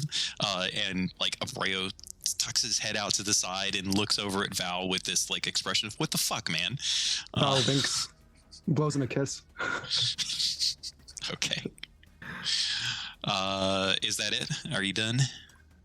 That is it, yeah. All right, first mate is dead. That brings us back to Walsh. What you got there, buddy? Walsh, I think, is gonna kind of step over some of these bodies as well, and just kind of move up to be abreast with Ada. And as he is doing this, as he's walking forward, he is just like doing the like dual sort of unloading between the arcane cannon and a firebolt from the arcane firearm. Okay, and I'm assuming all of these shots are going into Osian? Yes, ideally. All right. Go ahead and roll your attacks. Okay. That is only a 15 with the arcane cannon. Okay. You see a shimmer of magic and a waving of hands as an arcane barrier goes up in front of him. Had And a feeling. your blast gets deflected. All right, and then with the firebolt, it was on an 18, and then it rolled to a 2. That is a 9. That misses. Yep. His shield Is is that it? just too powerful. Yes, Yeah, indeed. that's actually, well, it's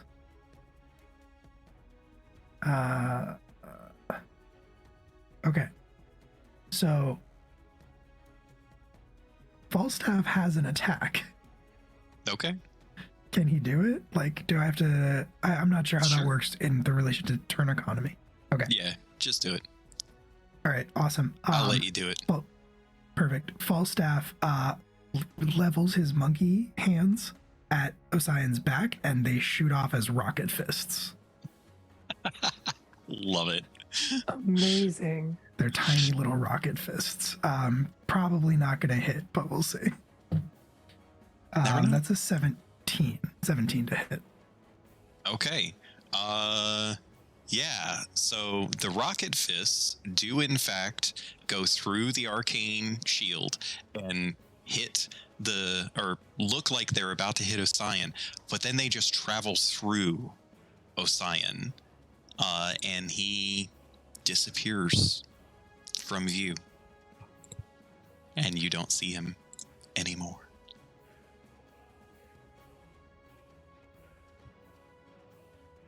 And that brings us to Ada, as Osian has vanished very clearly to anyone that understands anything about magic. That was an illusory version of him. And he's probably here somewhere. He's just invisible. I have blind sight within 10 feet. Does that change anything? For you, yes. Reeves does recognize that he doesn't know where, but he knows the direction that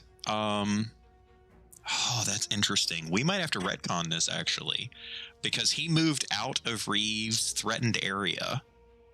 A while Reeves ago? has blind sight, on his turn. So Reeves can do an attack of opportunity on the invisible Osian. Okay. If he wants. I absolutely would love to. I don't know that I'll hit, but let's give it a shot. That's a 9. Okay, yeah, so the 9 misses, and because of like simultaneous actions and everything, I'm going to say that until Reeves gets to take a turn, he's not going to be able to convey a direction. But Reeves, that Osian moved in this general direction. If you guys can see that. Yeah, but he did move out of the 10-foot radius of his blind sight. Ada, you are up. Well, I could go nuclear, but I don't know that I want to do that quite yet. So she's gonna just. What would Ada do in this frustrated, blood-covered, horrendous situation that she finds herself in? Does she have the wherewithal to maintain control? Do you want to make a wisdom saving throw to see if she doesn't go nuclear? I'll leave it to you. I'm not forcing you to do it. I'm giving you the option. Yeah, I want to make a save for sure. All right, roll a wisdom saving throw. An 8. I think Ada's gonna go nuclear, but I'll leave it to you. Okay. So Ada will use her very effective, not at all problematic staff, and just outside of the range of Reeves, she's just gonna drop a fireball and hope that it hits. Since she has no idea, I mean, I think it would probably be centered, like right around there, and just out from that space, because she has no freaking clue, and just see what happens, I guess. So you think just approximately in that space, because you do recognize the effect of what he was trying to do? Yeah. I mean, I think it's kind of just like he was there and now he's not there, and she's so mad at him and who he represents, and so she's just gonna blow things up. Okay, maybe. I'll give it to you. Is that the spot? Is that the spot? You tell me. Is that the spot? Do you want it moved? I don't mind getting hit at all. No. I mind hitting you. Yeah, no, I don't want to get too close to my friends. So yeah, that's fine. All right. Go ahead and roll some damage. Okay. Just so you know, the old man does not have great dexterity. He got a 4 on his dexterity save. Okay. So I get to roll 10d6, and that's 31 total points of damage. Okay. So Osian reappears from within this burst of fire conflagration that just turns the sand in the vicinity to glass, and you guys all see the burning, crumpled form of a very old man at the very edges of the fire, laying upon the ground, smoldering smoke rising up into the air from his completely obliterated body. When you did that, just FYI, he had 6 hit points. Holy shit. Okay, well, He's an old man. yeah. He did not have very many hit points total. Oh, he's dead. Oops. Yeah. Uh-huh. He's big dead. Yeah, Ada, the moment that goes off, it's like the total frustration that caused her to do it leaves, and then she's just like struck with surprise at herself, I guess. And she's not going to move. She's just going to kind of stand there and stare at the fire and glass. Fair enough. So, in the interest of time, because we are well over our time, we are going to end the combat there because the captain very obviously will surrender. And so now we have a few moments of opportunity for some narration that takes place, right? So I will start, and then you guys can all feed off of this for your own individual narrations. As Osian, dead body laying upon the ground that he is, happens, and the shock of the situation kind of washes over the battlefield. The captain, very notably in an attempt to preserve his life, immediately surrenders. You catch notice that in this fight there was several other pirates. In fact, one of them or two of them were on sand skimmers. No, one of them was on a sand skimmer that had been around, and he's like hucking off promptly. Like, you see the trail in the distance of that one. You see a couple more that fled the scene from behind the ship, the larger sand skimmer, that left pretty early in the fight, particularly as soon as like you guys started dropping minions as quickly as you did. They're like, and like fucked off as they did. Abreu, equally shocked as everyone at the death of Osian. His first instinct is going to be to just like choke out, because that's kind of what happens to this guy on the regular, it seems. He just chokes out the former first mate, now captain guy, and that guy is now laying unconscious on the ground.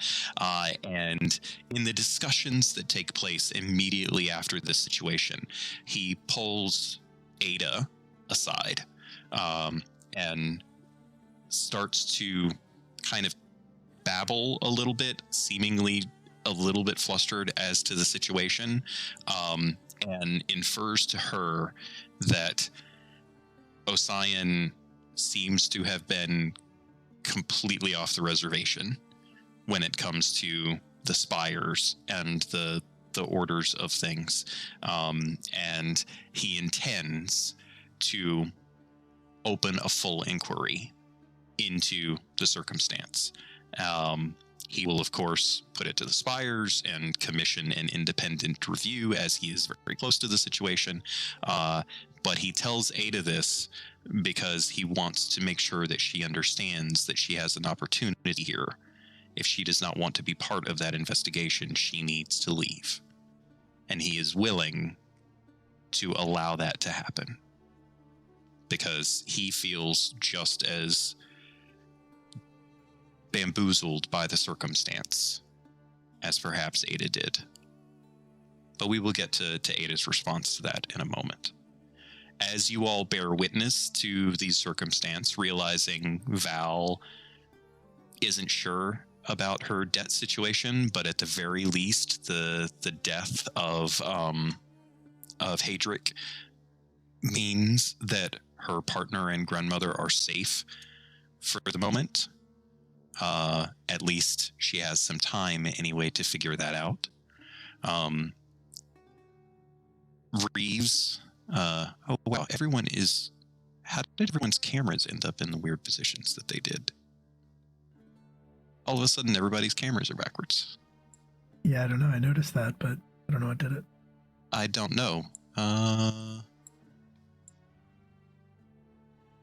There we go. That's better. I wonder how long that had happened for. Yes, so as you guys are standing there, Walsh, do you have a sense of what just transpired at a very significant pirate organization has probably just been gutted at such losses as this? But you're also eyeing that new schmancy sand skimmer over there and wondering what that thing's all about, because it's bigger than the Duneraker. Reeves is probably a little bit lost in the circumstances because he doesn't know, like, technically Ossian was the original sponsor, but Abreu was the guy that hired him. Yeah. I don't know any of these people, these pirates. I'm out of my depth. So we will start then with Reeves. Tell us, please, what happens in the aftermath of all of this for Reeves. I mean, I guess part of that, like, he doesn't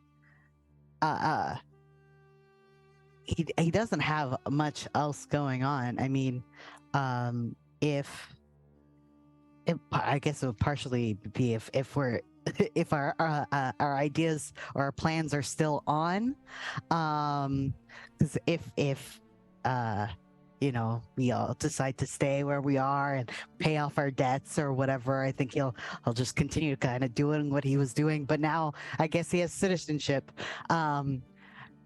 Nothing really status quo changes for him. This job wouldn't have changed his life. If, however, we all decide, if people decide that they want to do other paths, steal a ship, he's happy to go along with if they want to have him. But yeah, that's All what right. Reeves said. And Walsh? Similar lines. I think Walsh does keep the Duneraker, that ship that's not the Duneraker. I'm assuming somebody's going to want the Duneraker back, but that big pirate ship looks real good. So I think Walsh is basically just going to commandeer that and say, this is mine now. And he will return to Aubrath proper. I think he will rebuild the sand skimmer, build a new sand skimmer. And I think as he does it, he's going to incorporate the technology from the platforms that he experienced firsthand. So it's faster, it's more easy to control and maneuver. He wins everything at least once, and then kind of like shares the design, because it wouldn't be sporting, it wouldn't be fun if it was that easy for him to win. But after that is all said and done, he is definitely on board with spreading the truth about what happened here in Aubrath. And I think his eventual goal with the giant sand skimmer is to enter the world of pirate hunting. So if Reeves is is looking for something to do, he'd be welcome to join him on that adventure. I think I'll also chime in here and say it becomes very apparent to Walsh immediately that when he does steal this schmancy new pirate sand skimmer, that it is not operable by one person, that it actually takes two, and maybe extends a hand to Reeves for some of the initial opportunity that comes with that. Absolutely, but it is a Briostin hand clasp, very specifically. Nice. Val, or Andrew, please tell us what happens to Val in the aftermath of all of this revelation and spire backstabbing that has occurred. Val will take off her rucksack with the crystals and everything in it and hand it over to Ada and say, I trust you to do the right thing. I need to find my family, but I'll find you. Maybe we can figure this out together. Yeah. Okay. And then Val goes off to find her grandmother, who's probably at home hanging out. It's totally fine. But the real search is to find out what happened to Kat and why she never showed up now 4 weeks ago and hasn't heard from. Nice. I think also in the circumstances where Val is seeking out Kat, she comes to learn that somehow her debt was paid, as was promised by Abreu. Sick. Beth, what happens with Ada? Well, I think Ada is probably going to get fired from her job. I think that knowing what she now knows, and having her opinion of the spires and the government in general soured, to say the least, I think that she's going to I think she's going to kick up a fuss and try to start spreading the word sooner rather than later. I think that with the investigation that you mentioned, she'd own up and stick with it because she doesn't trust that this investigation is going to be at all honest, because it's being, performed by the spires themselves. So who's to say? But she'll share what she knows and do her best there. But she's been a dutiful civil servant for her entire career, and I think she now knows that the best way to actually serve the people of Obrath is to share the truth about what Obrath used to be and why it's different now. Okay. So, as everyone goes about their differing paths or sometimes unioned paths, we see tidbits of change rippling through our Brathian society over the coming months and hopefully even longer than that. Some of the spheres had to obviously be turned over as part of the investigation, but I think that Ada kept the the codex as well as one of the spheres to try to learn as much as she possibly could to more accurately get some of the truth that she needs to share with the rest of Brathian society. And it's going to be a daunting task, and it might take some time, but all of the rest of you at one point or another will find yourselves in a conversation with some other Brathian talking about what really happened in the past, and is it a cover-up, and giving perhaps your own perspectives whilst trying to not necessarily give away that you were among the first to bear witness to what happened in the fall of Albrath. And that's where we conclude part 4 of The Lost Sands I have to give just first of all a huge thanks to my amazing players here tonight. You guys have been wonderful, and I have appreciated everything that you have brought to the table. It would be nowhere near as good as it is without the four of you here with me to tell this story. You guys are amazing role players, and I loved every minute of you guys being here. Yeah, so let's go around the table and give everyone an opportunity. My sincere apologies for going over time, but you know, these things happen. Andrew, you want to kick us off, sir? Tell us who you are, what you do, and where people can find you. Yeah, I am Andrew, a human person. I played Val, the half-elf arcane trickster. My socials can be found in the chat. I can be found online. Wonderful. Again, so happy to have you. Loved every minute of this, man. Very much missed getting these chances to play games with you. Kay, you're a human person, right? So they tell me. I'm getting very sleepy, so my apologies. That's okay. My name is Kay, or Caden Cosmos. You can find me on most places at that. I also run free online trivia at Slyfox Trivia, and I played Reeves Erickson, who has now he was displaced and now has found where he belongs. Yeah, I think that's it. I'm gonna just take a quick nap while we finish up. Okay, you do that. Beth, tell us about yourself, please.